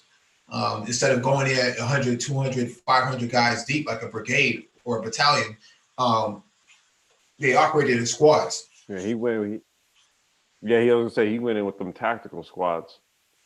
He organized them as tactical squads, so that's why they were able to overcome the enemy, right? Overcoming the terrorists. Because if they move in small groups, 3 to 5 at a time, you won't even be able to tell who's who and who's what, right? So all they have to do is take one house at a time. Shit, that's exactly what they were doing. Yeah. If I recall. Yeah, there's a lot of old videos. They're not on YouTube anymore because YouTube has taken them down. But there's a lot That's of what I mean. I remember seeing those videos. I remember seeing them. there's a lot of good content around that. A lot of people don't really realize sort of roles and the kind of sort of tactics that they use, man, can be actually used everywhere else. The U.S. hasn't really understood that. I think Dr. Phoenix talked about tanks being flipped over and Humvees being knocked down and whatnot. So they got they learned their lesson in 2003.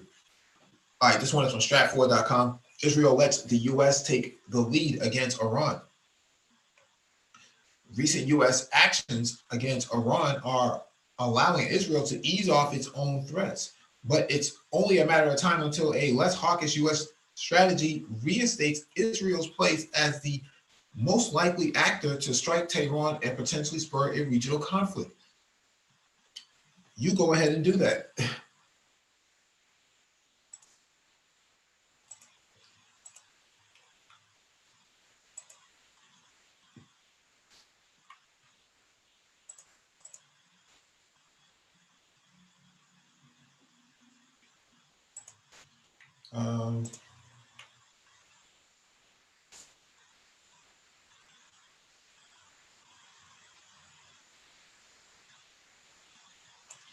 All right, let me grab this one right here. Read this one real quick.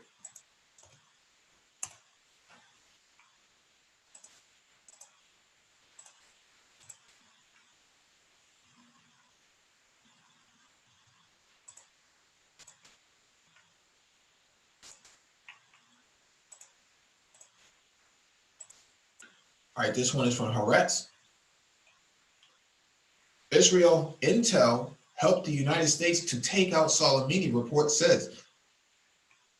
Informants at the Damascus International Airport tipped off the CIA about the time Soleimani's plane took off for Baghdad, while Israel confirmed the information provided to the Americans.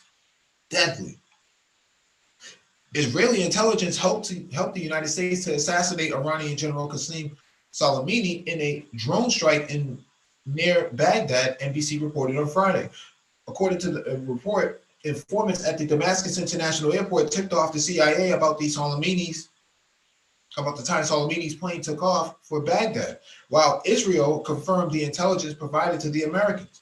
According to the New York Times, Prime Minister Benjamin Netanyahu spoke with U.S. Secretary of State Mike Pompeo before Soleimani was assassinated, being the only leader in the region that was informed about the operation, which is what I said before.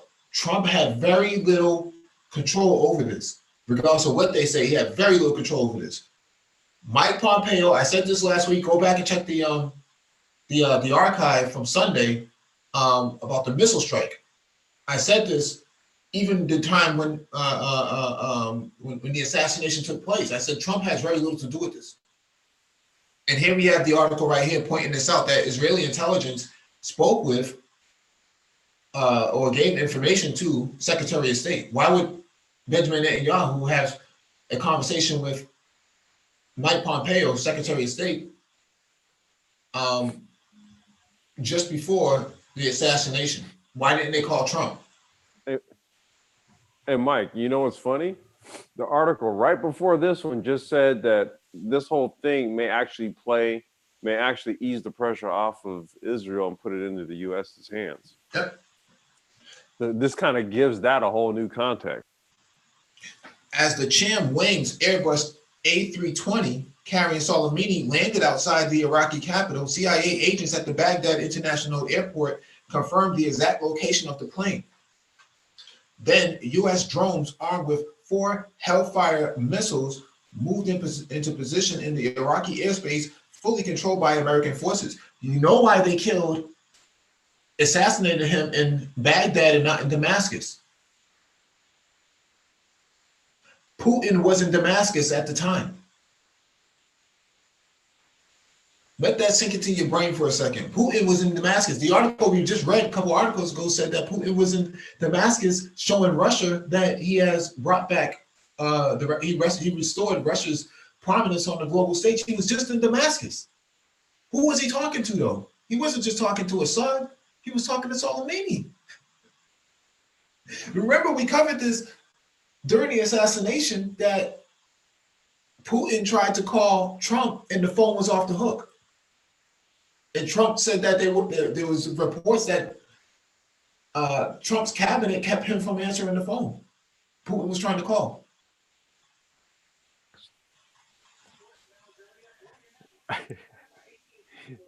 We called this. So go ahead. Finish. Yeah, that's what I was about to say. We'll talk about that. Finish. No, I just want to. Okay. Go ahead. You can finish the article. Finish the article.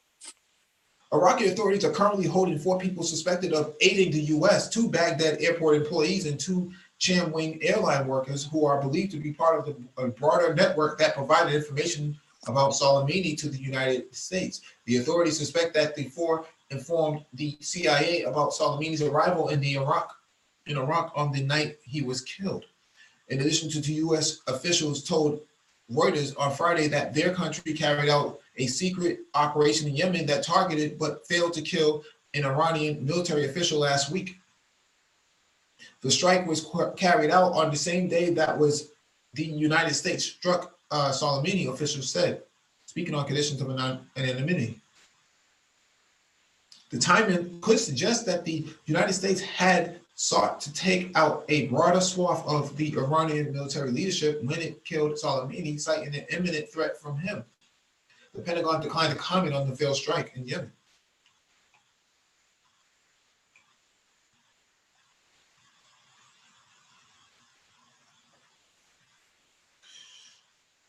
U.S. President Donald Trump said on Thursday that the United States killed Soleimani because they were looking to blow up our embassy. Right. Looks like even your intel was wrong. So what were you going to say, Wesley? I was going to say there was a recent article on Business Insider talking about how Trump privately told someone that he did the strike on Soleimani to appease some of the GOP senators in the Senate for his impeachment. Could be possible. Can't rule out anything now. Although I think he's too incompetent to even have that sort of perspective. Yeah, but like the fact that like his own people are completely just keeping him out of the dark of operations, and they are trying to move forward with their own agenda. Yeah, he's probably. So is he really the president, or is he just? He's actor in chief. That's what he is. He's a great actor, though. He's a great actor. I won't lie. Yeah. He's a great actor. Yeah, his reality TV show helps him. Yeah, this one is from the Times of Israel. This is from October 11th, 2019. Mossad chief Iran Soleimani knows his assassination is not impossible. Let me see. January 10th says otherwise, or January 3rd says otherwise.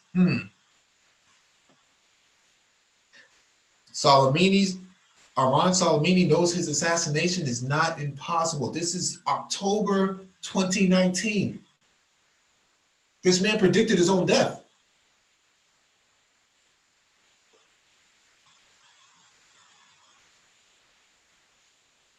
Yossi Cohen also claims Israel could eliminate Hezbollah's Nasrallah, and he knows it. Says Israel conducts hits on Hamas officials abroad without hesitation. This is the sort of international games that we're playing here. Except it's not a game, though.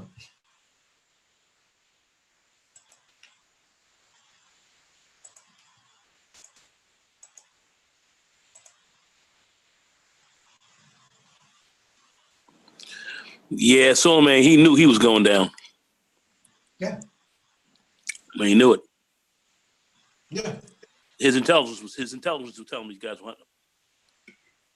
No, well, he's seen it from the battlefield perspective that they're yeah, that's true. That they're he has to keep moving as fast as possible in order to speed up the war. That's why he went to Russia dozens of times to meet with Putin. A top general from another country is meeting with the president of the Federation. That doesn't happen all the time. That's true. That means this guy, was the top of the top of the food chain when it came to battlefield strategy. He knew what he was getting. He knew how to defeat the adversaries on the ground. And we talked about this earlier. If you looked at some of the videos on YouTube of the Al-Quds Brigade inside Syria, they were moving in teams of 3 to 5 at a time, man. Basically special forces out of civilians. And they've been very successful. They took very few casualties.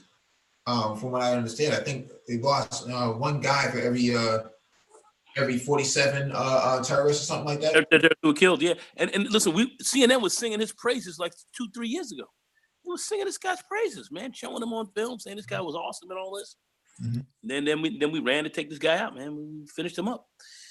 It just is crazy move, man. Crazy. Well, let's look at this quote right here. With all due respect to his bluster, he hasn't necessarily committed the mistake yet that would place him on the prestigious list of Mossad's assassination targets. This is from October 2019. We covered this. So, yeah. You know,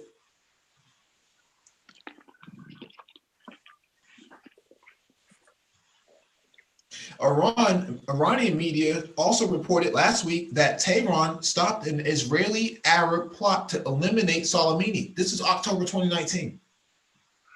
Yeah, he knew they were coming for him, man. He knew this. He knew this was gonna happen. He knew it. He knew they were coming. I don't know how much to beat this thing up, man. He knew it. Yeah, I don't know how much you've heard so far, but they waited till he left Damascus to get to Baghdad. Right. Yeah, to kill him there. Yeah. Yeah. In fact, this is a website. I don't want to talk about it, but they actually they basically showed the attack and showed him post-mortem after the attack. Showed exactly how they hit him and how they tore him out the frame. It was ill. Mm-hmm. Very ill attack, man. Very ill. Mm-hmm. So they were tracking him. As soon as he came into Baghdad, he was done. He was done. Baghdad. Baghdaddy. Damn. Baghdad. These guys are like gangsters. This is straight up gangster shit. This is straight up G'd out. This is gangster. Wow. Yeah, but they hit him that way because they wanted to send a message, man. They wanted to send a message to everyone else that you're on notice. So, all right, this one is from RT.com. Pelosi announces impeachment managers vows to House votes to send articles to Senate for trial. So here you have these suckalades in the background trying to talk about, you know, the impeachment managers. I mean, that's like, that's like, you know, these suckalades. Suckalades. They got the black woman. They got the. That's Condoleezza Rice, man. And so you have Condi Rice, there's NFL, always at the games. These guys are a joke. Now that the Patriots are not playing anymore, she's I'll be there, you know, as soon as possible. Okay, I got the text message. Mm-hmm. Oh boy, this is a joke. It actually is, man. It actually is. Yeah. You got other brother right here. You know, other sucker lady right here. They all stand behind, waiting to take this guy out of office, the Tangerine Tyrant, right? On one hand, nobody, you know, she should be brought up for war crimes. Yeah, that's what a lot of people saying that. Just say she can't leave the United States either, man. Come on, man. Yeah, she should be brought up for war crimes, man. You know, all these people, criminals sitting in the back of Pelosi, and they're acting like, you know, we'll be here to oversee this. No, who's going to oversee you? You know, it's first of all, it's a joke. I'm literally looking at this now, looking at all this crap that they're playing. I've been watching the debates and everything. Look, the Democrats, you know, just to say this very quickly, they need to forget about, you know, taking the presidency. That forget about that. What they need to do is, you know, put a lot of pressure on the Senate try to get some more Senate seats and take the state houses.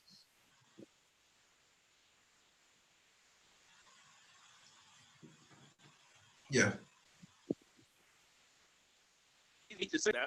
Stock market, running like gangbusters. You know what I mean? The employment numbers, we kind of know what the employment numbers are really like, but they're looking good on paper. So I just don't see where all this impeachment articles and all this. This is grand show. Nothing's coming out of it. Nothing. The Republican Senate is not going to teach this man out of office. It's not going to happen. Yeah, you got. Close, he can do whatever.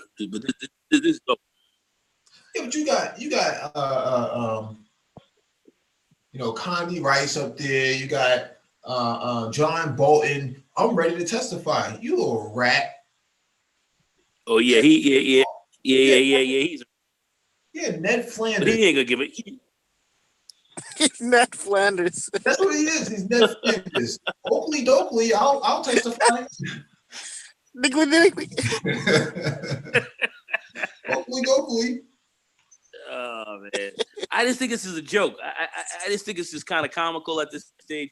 It's not comical, funny from the perspective, but it's not going down the way the Democrats. I understand that they got to play the theater and all that, and play to a certain crowd. But I can see this is not going to go anywhere. This is not going anywhere. They got their mob in there, and that's it. Yeah. This next article is just hilarious. Oh yeah. This one is from the nationalreview.com. This is the last one. Pelosi continues to suggest Russians hold sway over McConnell.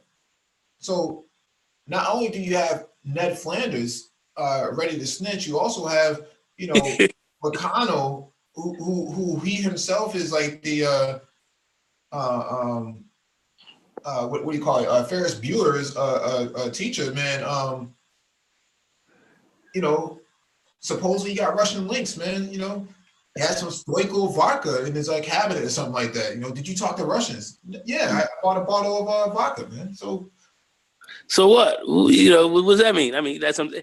Yeah, I'm just saying. I'm looking at all this stuff. I'm finding it in some ways kind of comical, but I guess I know the press is playing this up because it's big. This is a big money maker for the press and everything else like that. So the various mediums that are out here to keep some of these whack stories going, but nothing's coming out of any of this. Nothing's coming out of any of this.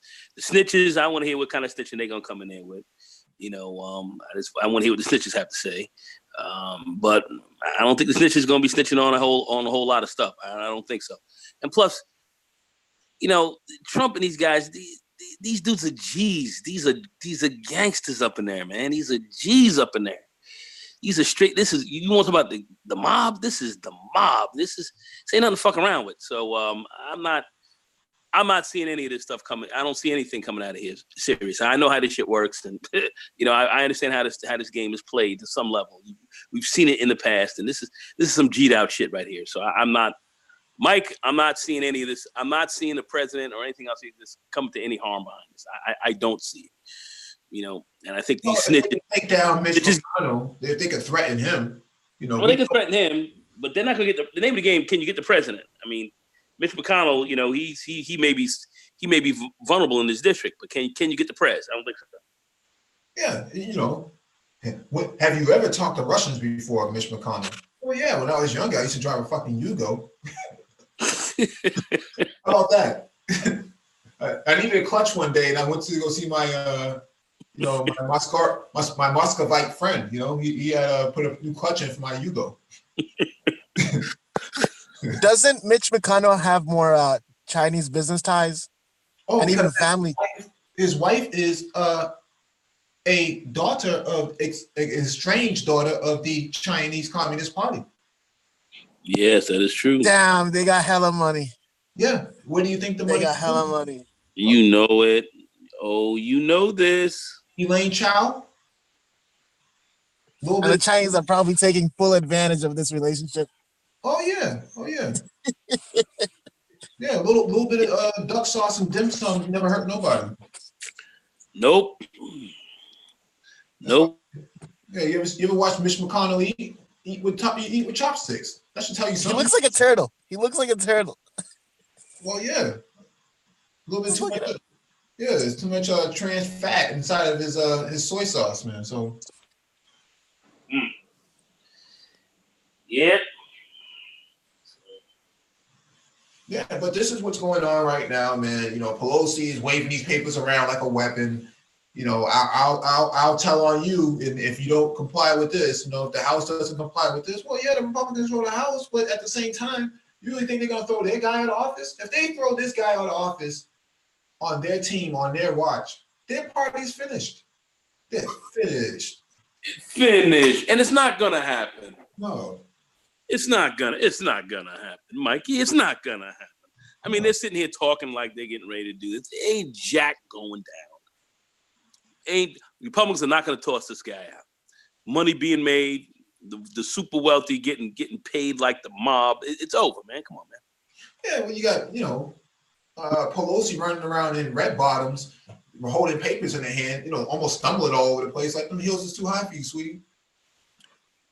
Yeah, I mean, you know, Pelosi's trying to, you know, she's trying to. This is all theater. I'm sorry. I think the Democrats already know what's up, and then also, and I'm quite frankly, I believe that they understand that they're not going to gain the House either. I mean, excuse me, they're not going to get the White House, and I believe that they understand that as well. Mm-hmm. You know, and I'm no Trump supporter, but unfortunately, I'm a realist. Okay. So I think it's going to be very difficult. Mm-hmm. In fact, I think he may run 48 states. He may sweep 48. Who knows? If he's going against Biden, you know, crime dog Biden looking torn out in the frame, fam. So I don't say the same thing about Sanders and Warren as well. Sanders and Warren did not do very well. They had a non-verbal pact agreement not to attack each other, you know, in the candidate race, and it looks like last night they didn't do too well on stage. You know, she's accusing him of, you know, sexist comments about women can't be president or beat Trump for that matter, and you know, yep. You got Tulsi Gabbard coming to Sanders' defense saying he always treated me good. Yep, that's right. No, that's right. To me, I think this thing is going to be such a mess. We may have. I was talking to my brother about this the other day. This may be a broken convention, man. They may come out this convention may be broken, and they may come out with somebody who they choose to run, who they think may be. What if it's Hillary Clinton that comes out of the shadows at the broken convention? Shit, they ain't gonna wheel her big ass on out of here again. Oh, she's coming. Come on, she's coming. She's the one that can bring in the most cash to run a full campaign. Yeah, I don't really know. That last election she lost was so bad. She lost bad though. No. She only lost by like 70,000 votes. Well, she lost in the electoral college, and I believe she had some health issues. She couldn't run a 50-state race. She couldn't do it. I saw one of them. You know, you had some video where she was passing out, falling out in the damn, falling out, and they had to put her back in the car and shit. And I was like, oh shit, this woman, she can't run a full race out here. She had, took a vacation in the middle of the campaign. I just don't think she's physically up to the game. You know, when I saw over there stumbling, mumbling, bumbling, and stumbling and falling out, and I was like, oh, look at this shit. Well, that's because, man, she didn't get her daily naps, man. You know, her little insured bottles of drink didn't come in time, man.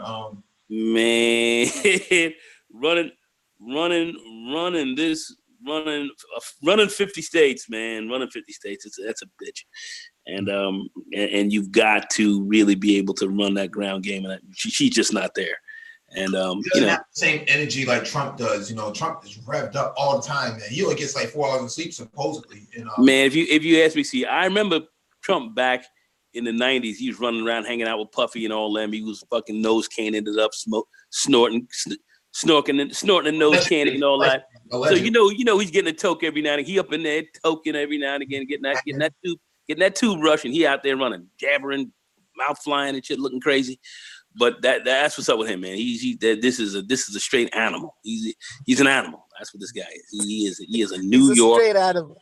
He's an animal, a street fighter, a gangster. That's what this guy is. That's what you are. Straight out of Queens, New York. Straight out of Queens, New York. This is a straight up fucking G. That's what you're dealing with, man. That's what you're dealing with. Did you see Trump's tweet of him where he swapped out Rocky's body with his face? No, I didn't see that one. No, I didn't see it. But like I said, I'm in New York. I used to see this guy when we used to have our office up on 53rd Street, and between 5th and Madison.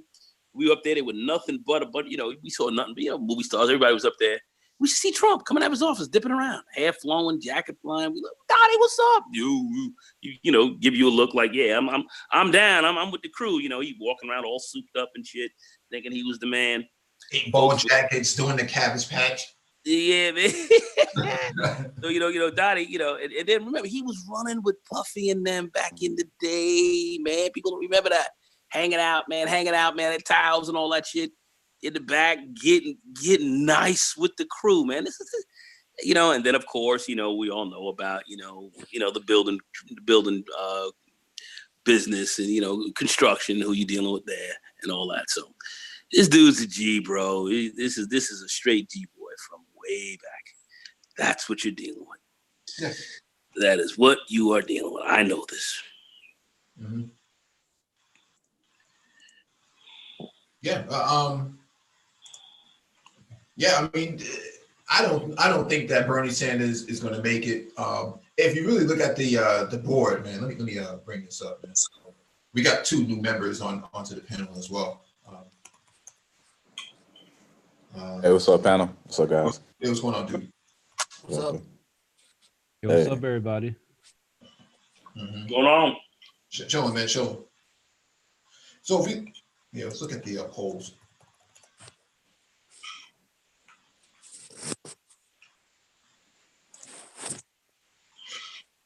Poll: almost equal number of African Americans open to voting for Biden, Sanders.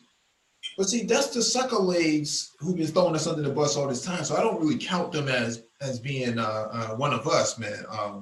We need to really distinguish, man. I think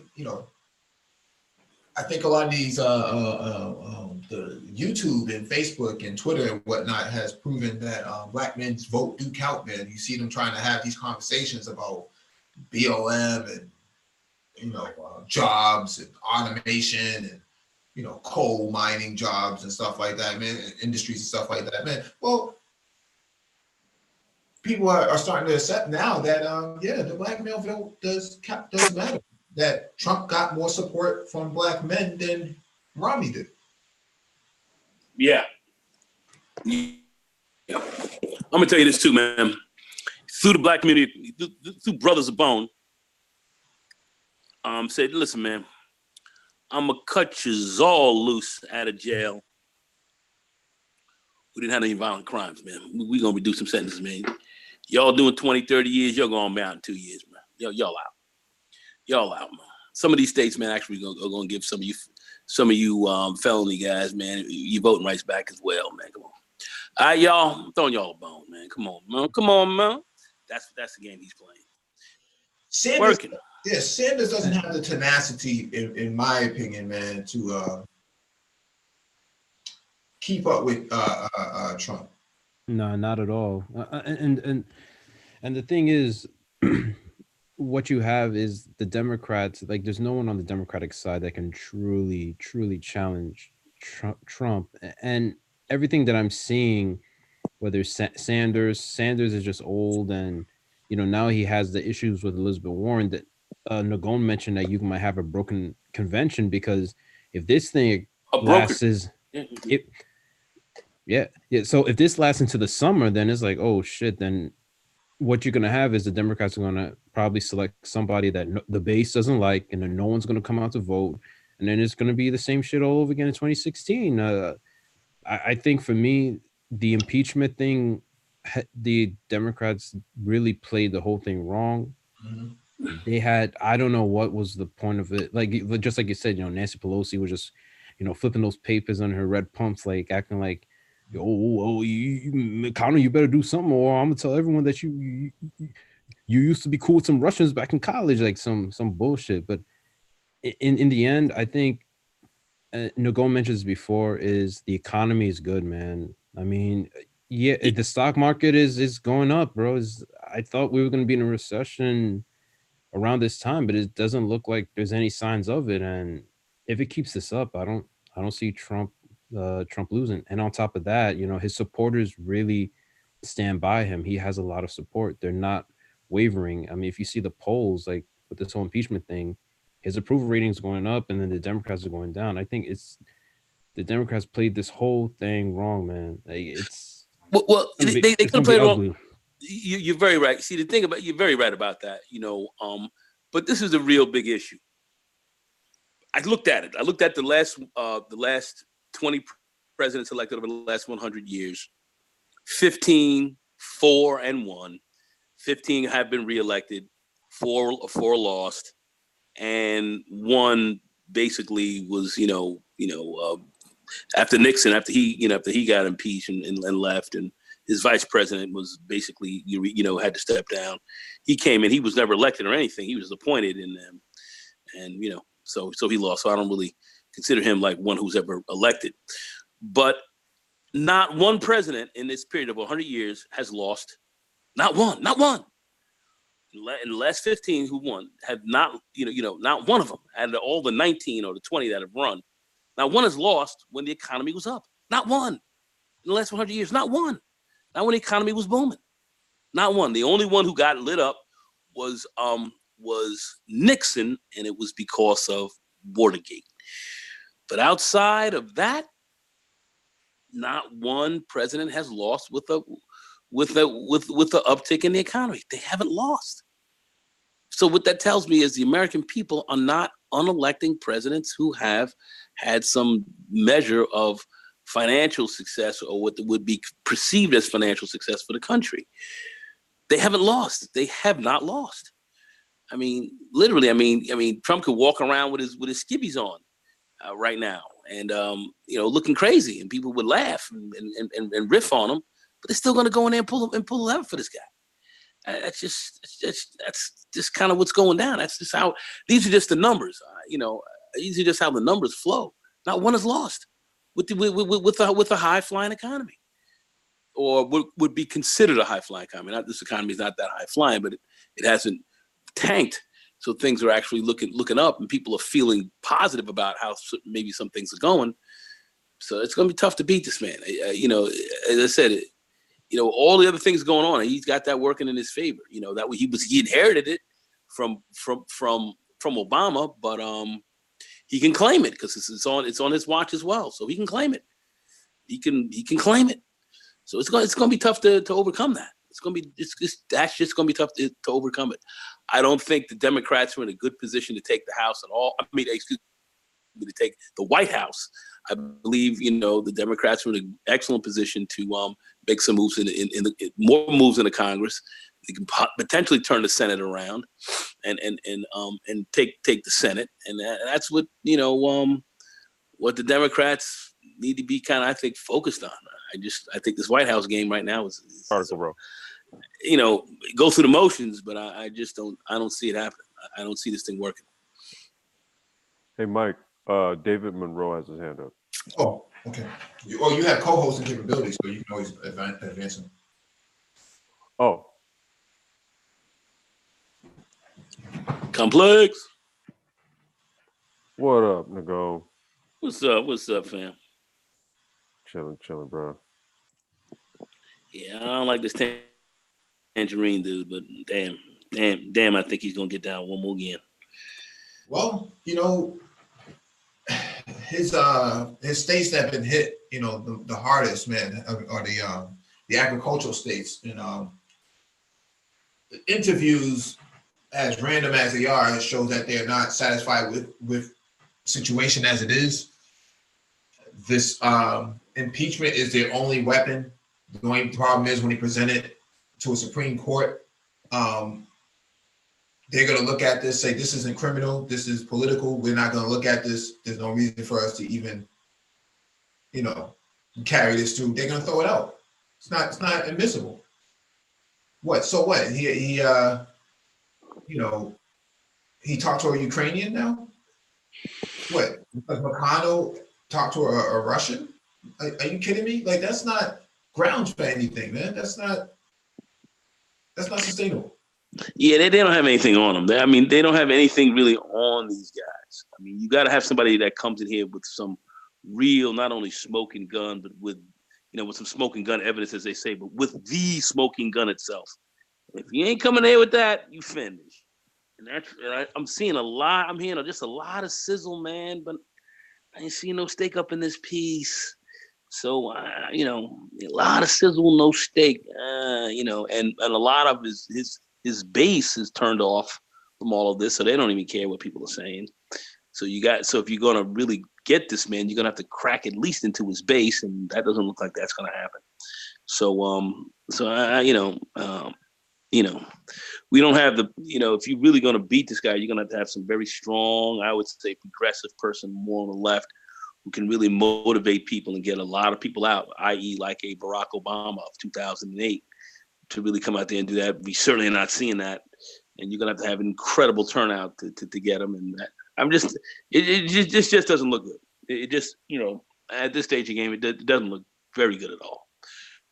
And I'm not saying the Dems are bad news per se. I think they're trying to do what they can do, but I don't think it's much. I have to agree with my man over there saying I think they blew this impeachment thing, kind of the wrong way. Then they played this wrong. They played this wrong. So, but I don't know if they could have done anything really. I don't know, with the economy moving the way it is and the way the numbers are looking. Wow, that's a tough one. That's a tough one to beat. That's going to be tough. And the issue also is, I think that another problem with the Democrats is that they're not focused on real issues. I mean, I don't want to, mention them, but the alphabet people, like, they're way too focused on them. Like the average person in America, even folk who live in blue states, they don't really. I'm not saying they don't care, but it's like, okay, is this the hill you're gonna die on for bathrooms? Really? Like, is it the hill you're really gonna die on for bathrooms to let the alphabet people use them? Come on now, like really, for real? Yeah. Like, and another thing too is I just think there's no one with charisma on the other side that can really take on Trump. I mean, Joe Biden doesn't really have charisma. He has his whole issues with, touching women. Bernie Sanders looks disheveled, and Elizabeth Warren. One day she says, like, I have Native American ancestry. The other day, another time she has another different ancestry. It's like there's no one really in the field. She a $5 Indian up in there. Yeah, she claimed Cherokee. Chrysler was like, yeah, we gave you 4x4. Get used to it. Yeah, that's the only Cherokee you got. What you driving, honey? So anyway, what's going on, guys, man? Yeah, Cherokee. That was the same argument I made last time I was talking to you guys. There's nobody on the Democrat side who can really like hold the torch and actually like debate toe to toe with Trump. And then on top of that, can I ask you guys what Democrat policies, like name a policy one of these guys are pushing for that you actually think is going to help you? Well, Bernie Sanders, they're all talking about now they're talking about a wealth tax that they want to put on the super wealthy, to get more money. Don't you want to be wealthy? Well, listen, I don't have it. Listen, there are a lot of wealthy people who don't have a problem with a wealth tax because, quite frankly. Well, I'm just saying that. No, the idea that if I become wealthy, I got to pay more money. Like, I would not vote against. I would not vote for the guy who wants to take my money. I don't have a problem with having a lot more money and me paying a little extra tax for those who can't pay to pay for some of the services and stuff that we have out here. I don't have a real issue with that because at the end of the day, it's what you're going to have to do if this shit goes under anyhow. Just like it's been done before, quite a few times in the past. So I think that to head some of that off at the past, there should be, a reasonable tax rate for people who are making a certain amount of money. And we're talking about people who are making billions of dollars and paying no taxes. Doesn't make sense. There's only 1% of people who make that much money, though. Yeah, but you're talking about 65 of the wealthiest people in this country own more than over 60, 70 million people in the United States. It's kind of crazy. So you have to kind of look at, I'm not saying that you can't be wealthy because I have no problem with wealth. I got no problem with that. But I think, And then when I just want to say this because I just want to say this. Please let me finish this up. I just want to say this. With some of been, if we take a look at, let's say, the Hoover Dam and all this kind of stuff, our interstate highway system and everything else like that we had, it was done. We couldn't have done it. We couldn't do that today with our tax. With how we're handling some of our tax issues. We couldn't do that today. Our infrastructure, and we got crumbling infrastructure in this country. We've got some real serious problems here that we have to really deal with, not only from education, healthcare, but literally to your public works. Literally to your infrastructure, everything. Like I said, the Hoover Dam, your interstate highway system, all of these things and many other things that we built couldn't be done today. Well, couldn't be done with how we have the tax rates. Let me jump in here for a second. They sold us on a bill of goods, and we have to reevaluate. I believe you're conflating something, though. Go ahead.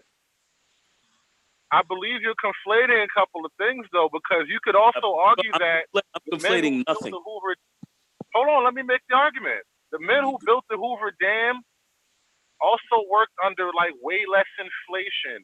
The economic situation was way different for those men too. We're talking about women's influx into the labor market. There are a lot of other things that went into that kind of thing. You're falling right into it. A certain amount of millionaires. All I'm saying, you're falling right into it because how did you get that level of inflation from where they were back then to where we are now? How did we get there? Well, that's a fine question, but the thing is, it's not a fine question. Hold on, let me get to it. It's a fundamental economic question. If you're gonna draw an invisible line and say you can't own this much money or that you did something wrong, that it smacks of oppression right on its face. And also, there's something else going on with Bernie Sanders. I can't get too deep into the weeds with the tax issue because I agree with you. We gotta pay taxes and we gotta have. You don't understand economics. I agree with that. And you don't understand inflation. You gotta let him. You don't understand it. Go ahead. There's something else that I want to bring up that's not so much tax related. Have you seen the latest news with the Bernie Sanders staffers and the Project Veritas videos? These guys are communists, man. They want to do the same thing that was done in Russia, Venezuela, China, Vietnam. They were talking about his actual staffers are on video talking about putting conservatives into gulags and prison camps and all this kind of stuff. Go to the Project Veritas video and look at him in his face, his own mouth, his own words. This is on this camera. This is Bernie Sanders' staffer. And the point I'm making is that these are the people that are coming up under this guy. I don't want to vote for guys who are going to bring this kind of stuff in. Okay. As far as you talking about Bernie and what you think about him and the people that are around there, I'm not here to debate that. But what you have to do is you got to understand fundamental economics. You have to understand fundamental debt. You have to understand inflation. You have to understand how. The socialist cares about economics. That's my point.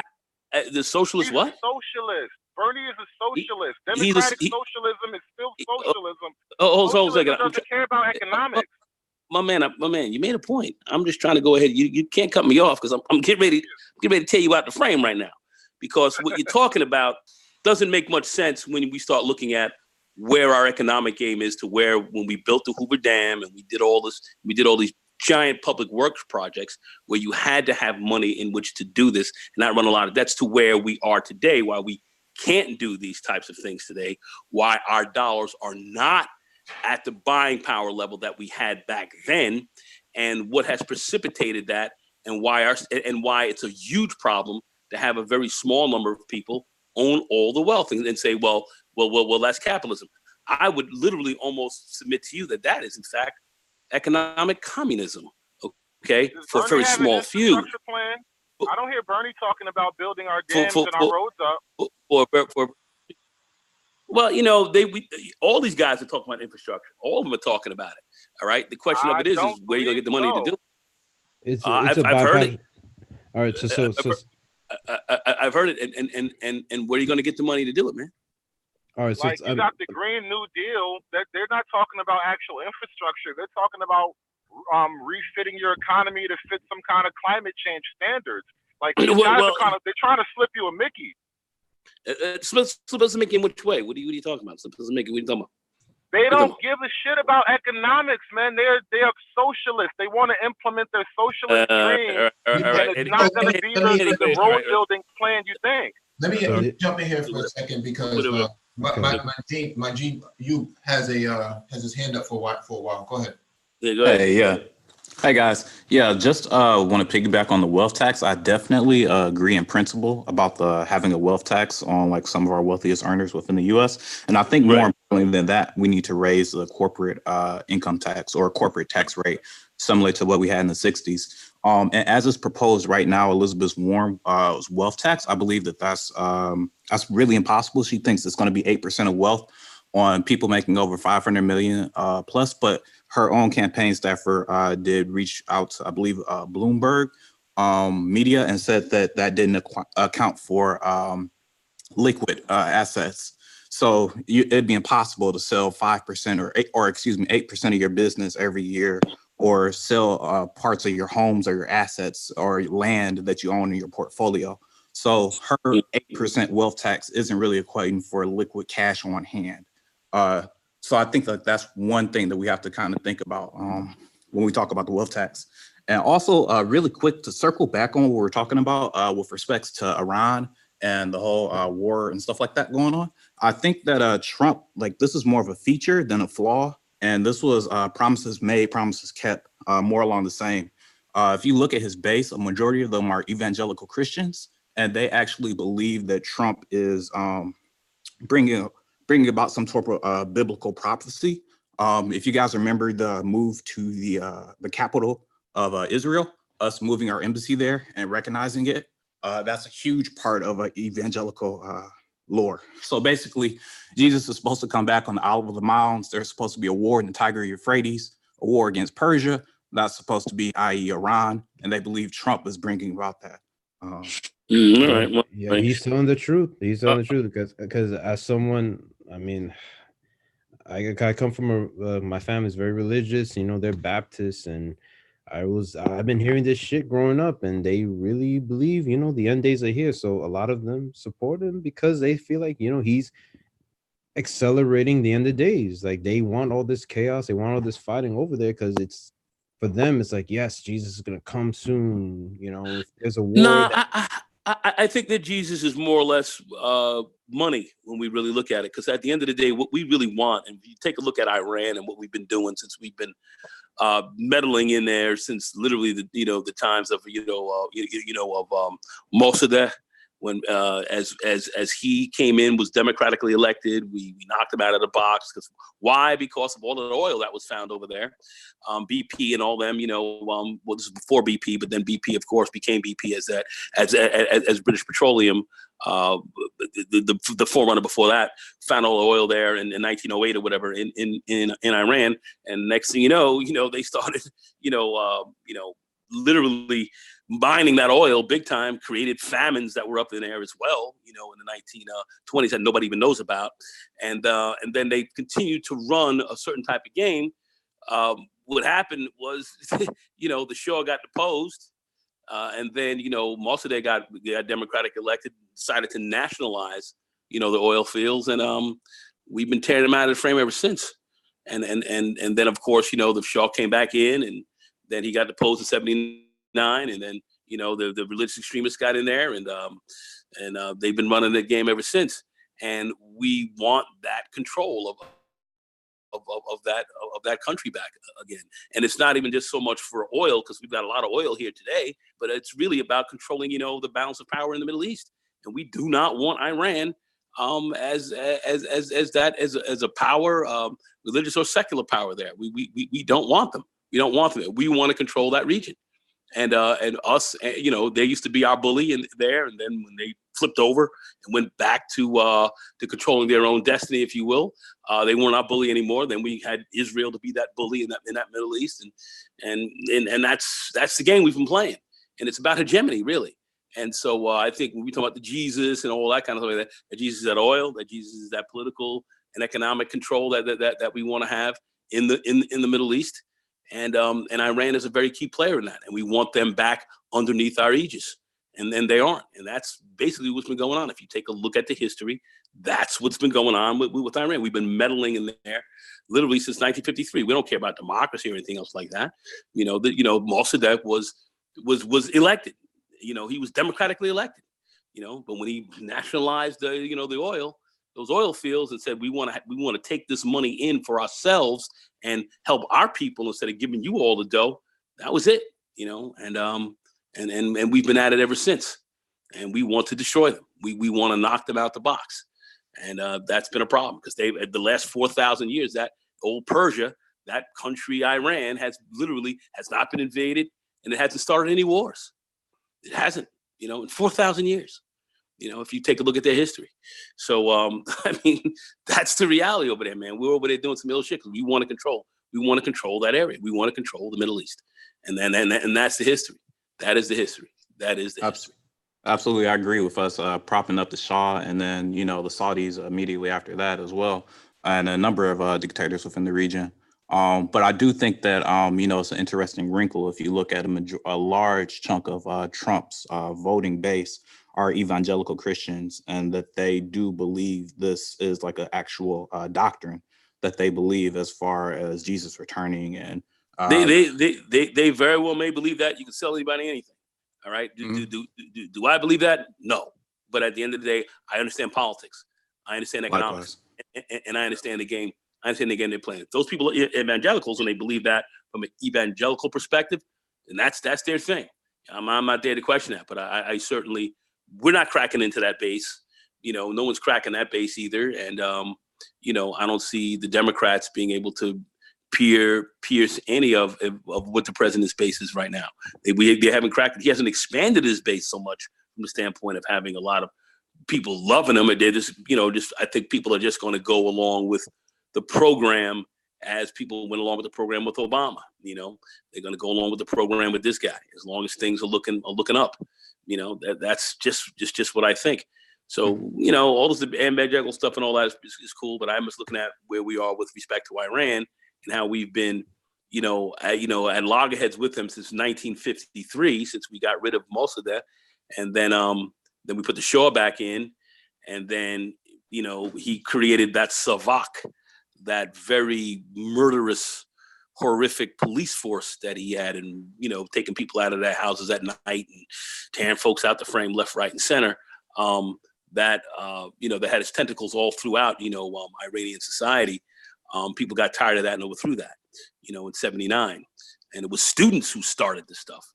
It wasn't even the government, and the government kind of jumped on there and signed on because they saw just how big it got. And then you had the Ayatollah from literally coming over from France with all his writings, and all of his blogs, if you will, for that day, if you will, that people were biting on. And then he came back in as a hero, and then they came in and they set up this this basically religious government, in my view, that has done some, but I don't know if it's been the best for them, but they wanted to kind of run their own game. And they control their own oil. They control their own. Hey, can I break in here for just a second? Yeah. Cyber 7 is backstage, and he would like to say something. Yeah. Go ahead. Put his homework. Yeah, go ahead. All right. Go ahead. No, I'm saying he's backstage. Someone needs to let him in, but when he comes in, he would like to say something. He was having an issue trying to raise his hand while you all were talking.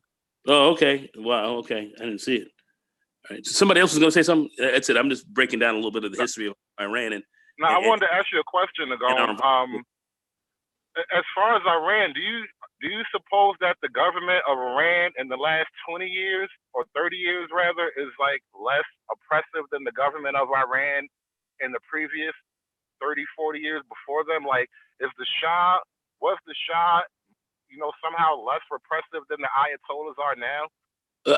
I think the Shah was severely oppressive. I think they've all been pretty oppressive, but I think the Shah was all kind of oppression on a different time.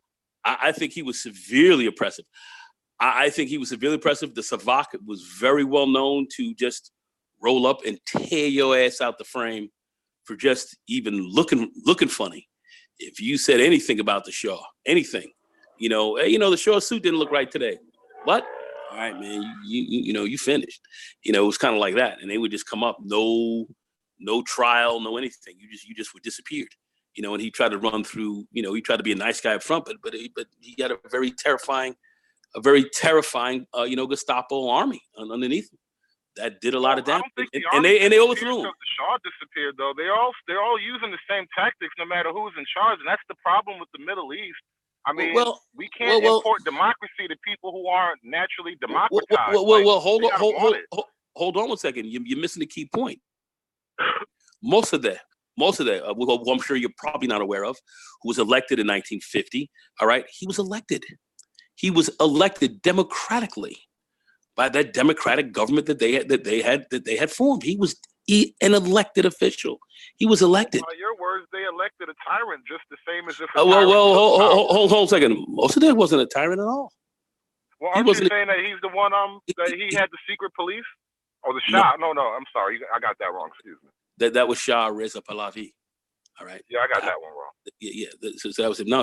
Most of that, how he got basically deposed was the minute he started nationalizing, BP and Shell and everybody else like that, the rapacious oil companies that were there. Then they decided to get rid of him. Okay, back in 1950, but 1951 he was elected. He was actually voted Time Magazine's Man of the Year for what he was doing, turning things around, opening up a lot of new schools, these kind of things. So the education was very important for the people. People were poor and all that. He started to turn this stuff around, taking that money, investing it right back into the people. That's why he was very popular. But then, the CIA came in there and cooked up a tremendous issue for him. And then they were able to topple him. And then they toppled him and they brought the Shah back in. And then he came back in with an extraordinarily repressive government in many ways. In many ways, I mean, I think the best thing that he did was probably open up a little education. He opened up more schools. He kept that going with what Mossadegh was doing. So he kept the schools going. He educated his people, but it came at a high price.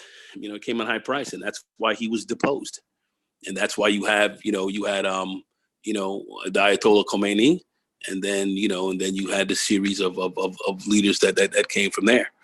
And the you realize right now you have Iranian students, like this generation of Iranian students right now are protesting, and they're like, they're not chanting death to America like the government guys are. They're actually like they're not really trying to have smoke with America. They're mad at the people on top of them. It's a minority of the students that are rising up, because when you look at it, people have been, saying like for decades that, the Iranian youth would overthrow, the Ayatollah regime. It's never happened, simply because one, there still is an anti-American streak, because within their education system, they tell them like what the U.S. says, what everything Nagorno says, they tell them that. So yeah, they might not like the regime, but they still know that the United States is their enemy. Number two is they do know that if they try to start a revolution, it will destabilize the country significantly, because they know that the eyes of the Middle East is on Iran, so they're not going to do that. And thirdly, it's only been a majority of them, because when you saw Soleimani's funeral, it was millions upon millions of people. There's many of the Iranian youth support what Soleimani was doing, because he was bringing back that Shia power. Because you have to understand. That was a little bit state orchestrated, though. A lot of these people are forced to go attend this. It was not state orchestrated. I've been following the Syrian civil war for a long time. Soleimani was very popular with the Iranian people. He was really popular. He was a popular figure. He was a unifying figure. Saying like even the liberal youth kind of honored what he was doing, what kind of supported what he was doing, because you have to understand the Iranians are Shiites. Shiites are in the minority in the Islamic world. They still have a siege mentality. So for them to fight against the Takfiri Sunnis, it's like, hey, we support that, because these Takfiri Sunnis, like ISIS, like Al-Nusra, like, Jaish al-Islam, they all say that they want to wipe out all the Shiites. I mean, look what ISIS did when they were in Iraq. You know what I'm saying? They're And slaughtering Shiites like crazy. So Well, you mentioned something and else that I Soleimani want to touch on. and Soleimani fought. He was fighting very much against the ISIS crew there in Iraq. And listen, And he Syria. actually in Syria, excuse me. And he when he got in the government, our government, Obama and them, they spoke highly of the guy. They spoke up. No. He's been on the terrorist watch list since Obama administration. Hey Mike, real quick, Mike, Cyberdyne's got his hand up. They spoke highly of him. They spoke highly of him. In fact, I was just looking at I just want to say very quickly. I just saw one of my friends sent me a clip from CNN about 3 years ago. Just hyping up, Soleimani and how he was knocking out ISIS. He was like, he was like the man. He was like the man. Three years ago, Trump was doing that. 3 or 4 years ago. Obama was not knocking out ISIS like that.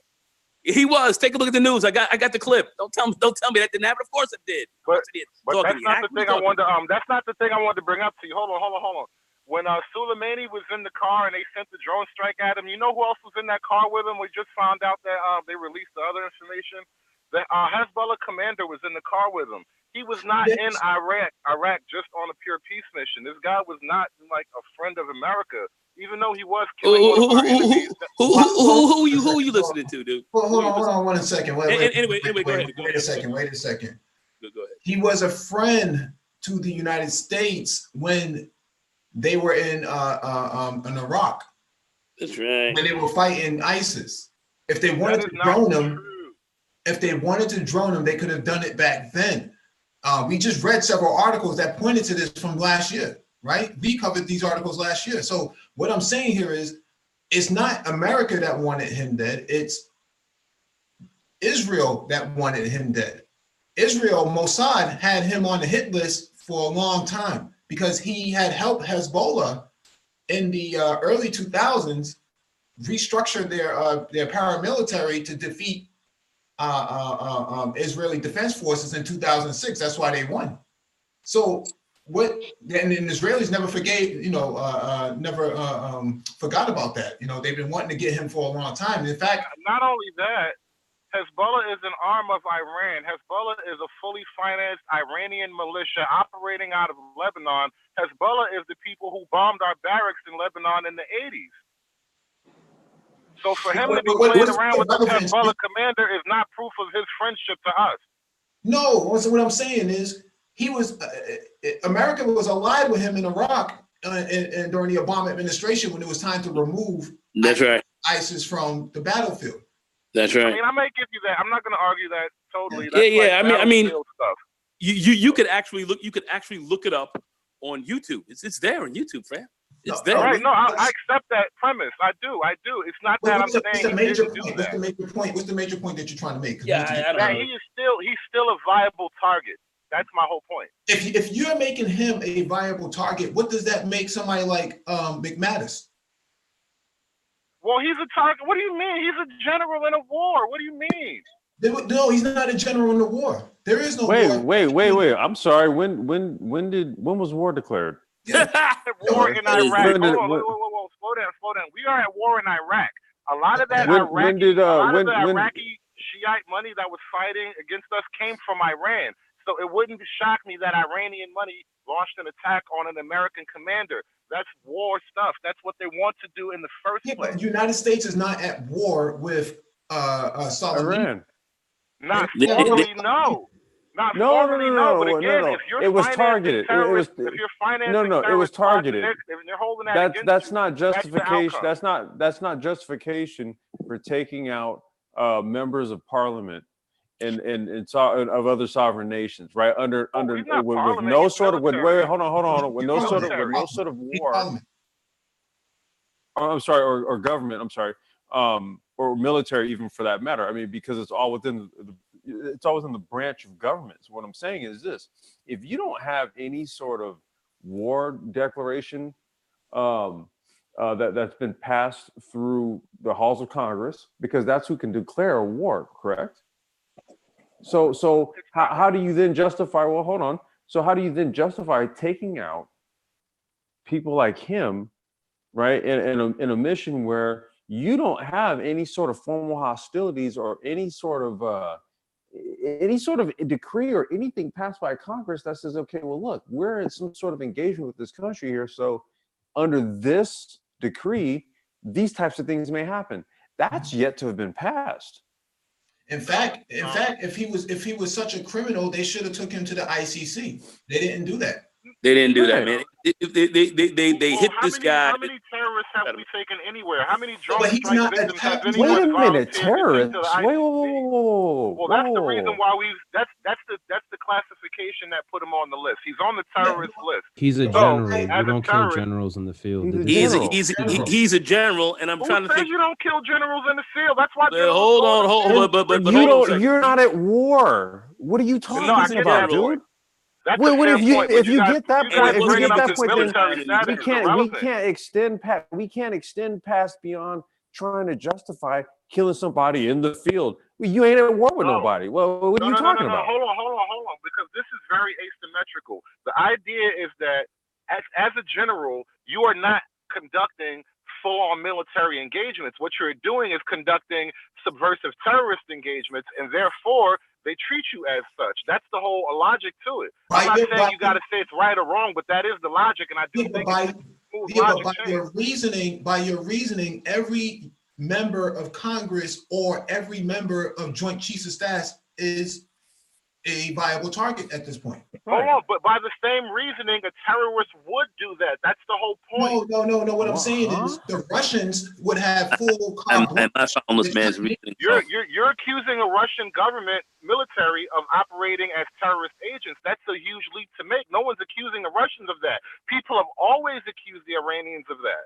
Yeah, but people have always CIA carries out United States CIA carries out clandestine operations all the time. Mike Pompeo just said that.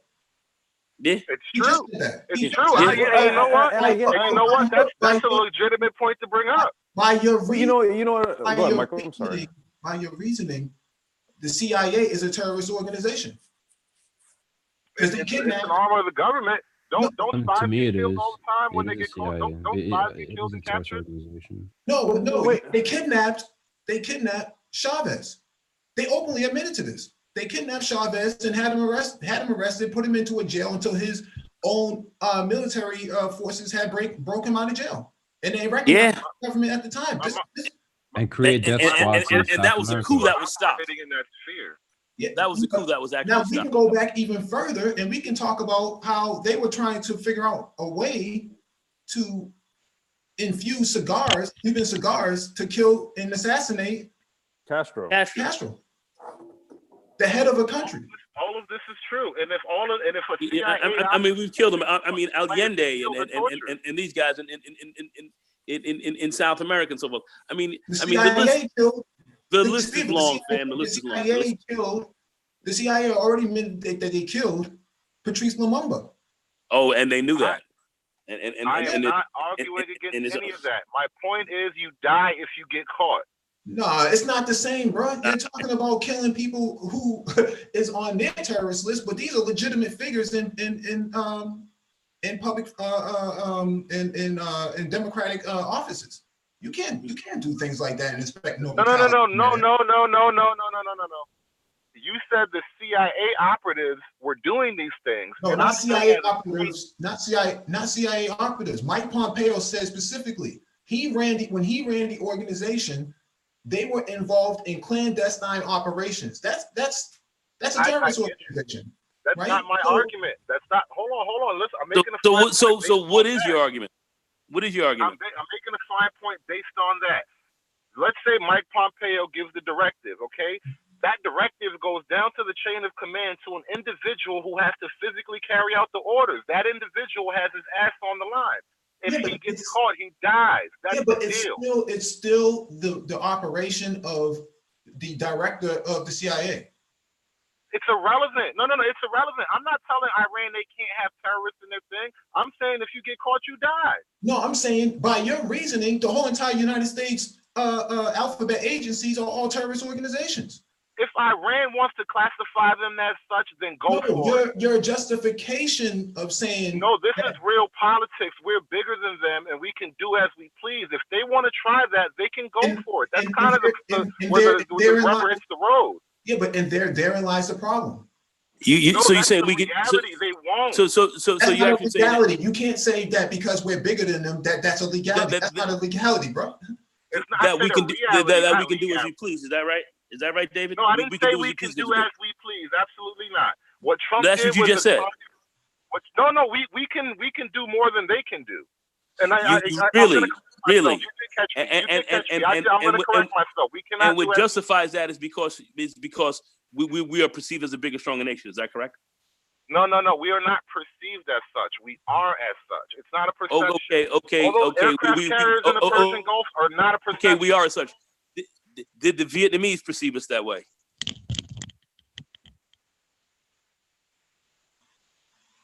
I think he's muted. Let's go to Cyberdyne real quick. Bueller. No, let's go to Cyberdyne real quick because he had his hand up for a long time, and then we skip past it. Guys, I gotta run anyway. It's been good talking to you. I'm gonna run. Have a good night, guys. Yeah, have a good one, bro. Cyberdyne, where are you? I'm here. Good evening. Cyber. What's going on, bro? Can you hear me? Yeah, go ahead. We'll give you the last 15 minutes. Okay, I won't take that long. So, gee whiz, forgot.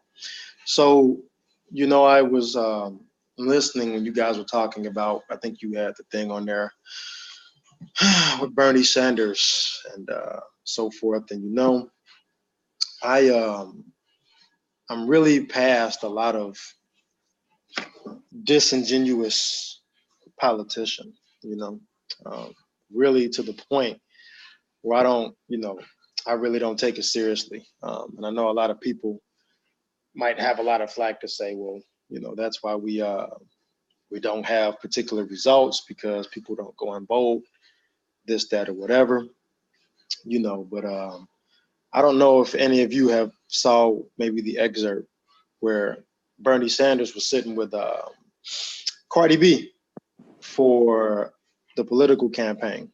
And, all this stuff aside, I have a problem with that. Again, disingenuous politicians. What's interesting is that what's sad, really sad, is that someone from Bernie Sanders' team, his PR team or whatever, organizational team you want to call it for him, somebody thought it was a really good idea to go meet Cardi B. And forgive me, I have machines in the background working, washing, but somebody thought it was a good idea to have Bernie Sanders meet Cardi B in a nail shop, to discuss politics. And, the reason I have a big problem with this, again, disingenuous. I'm just gonna say it, our political process is bleeped up. It really is. The whole thing, it's really bleeped up. Oh, sorry, I just want to ask you a question. Hold on. Do you think he was a wrong thing for him to talk to Cardi B? Do you think it was the wrong thing for him to talk to Cardi B? Well, now let me kind of get it out. But good question. So, it's a joke. It wasn't wrong, but it's a joke. This same person, let's just keep it real, man. This is the same person that you want to go and talk to this person and expect America to take you seriously about electing you to the highest office in the free world. And you go and you conduct an interview with a person who sits up on records just not too long ago. I mean, if there's one thing, promoting prostitution and all this debauchery and foolery amongst women, that's one thing. Just calling it for what it is, It's another thing, this same person, talking about how to drug men and how to rob people and stuff like that. And to be honest, man, all this crap aside, let Bernie Sanders walk in some establishment, some place where a person like Cardi B or somebody with that mindset is, they be trying to rob that white man. They be trying to rob him. They be trying to rob him, figure out how they can size him up, get him. and rob his pockets, let alone if not leave him somewhere stinking or left somewhere with a foot hanging out the goddamn on dumpster. You know what I'm saying? And but for real, you know, and so when I saw that, and I'm just like, and I like Bernie Sanders like last year. I thought he was cool. He's old, but he seemed cool.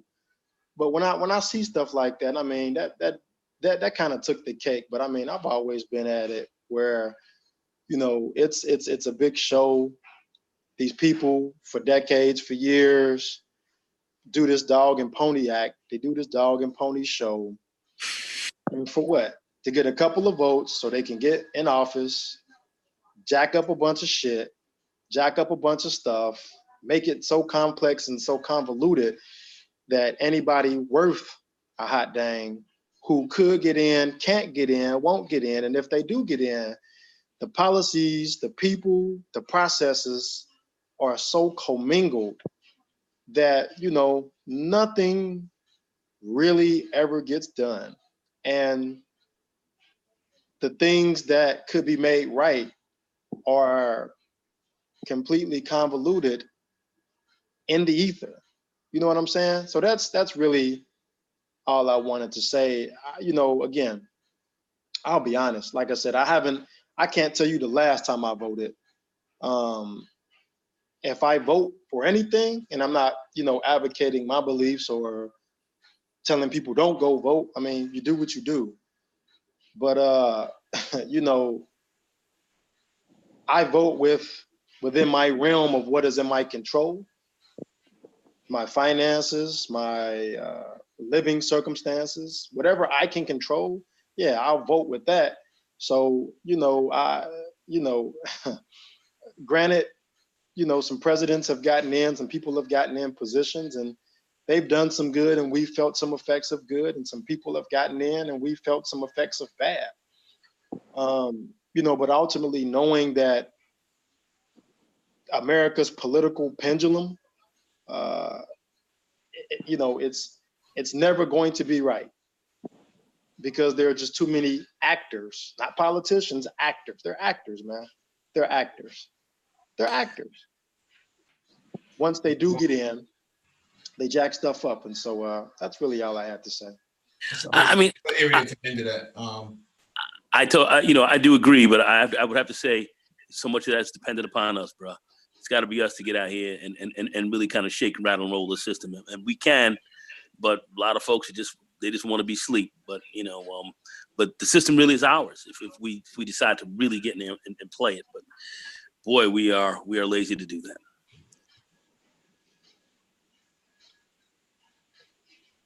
All right, thank you all for joining us, man. Please hit the like button if not already done so. Share the video if possible. Also hit that notification bell so you get all the updates from the Black Brain Trust, including those posted on the community tab, docket and description for you to reference from for all the articles that we covered tonight. Peace and shalom.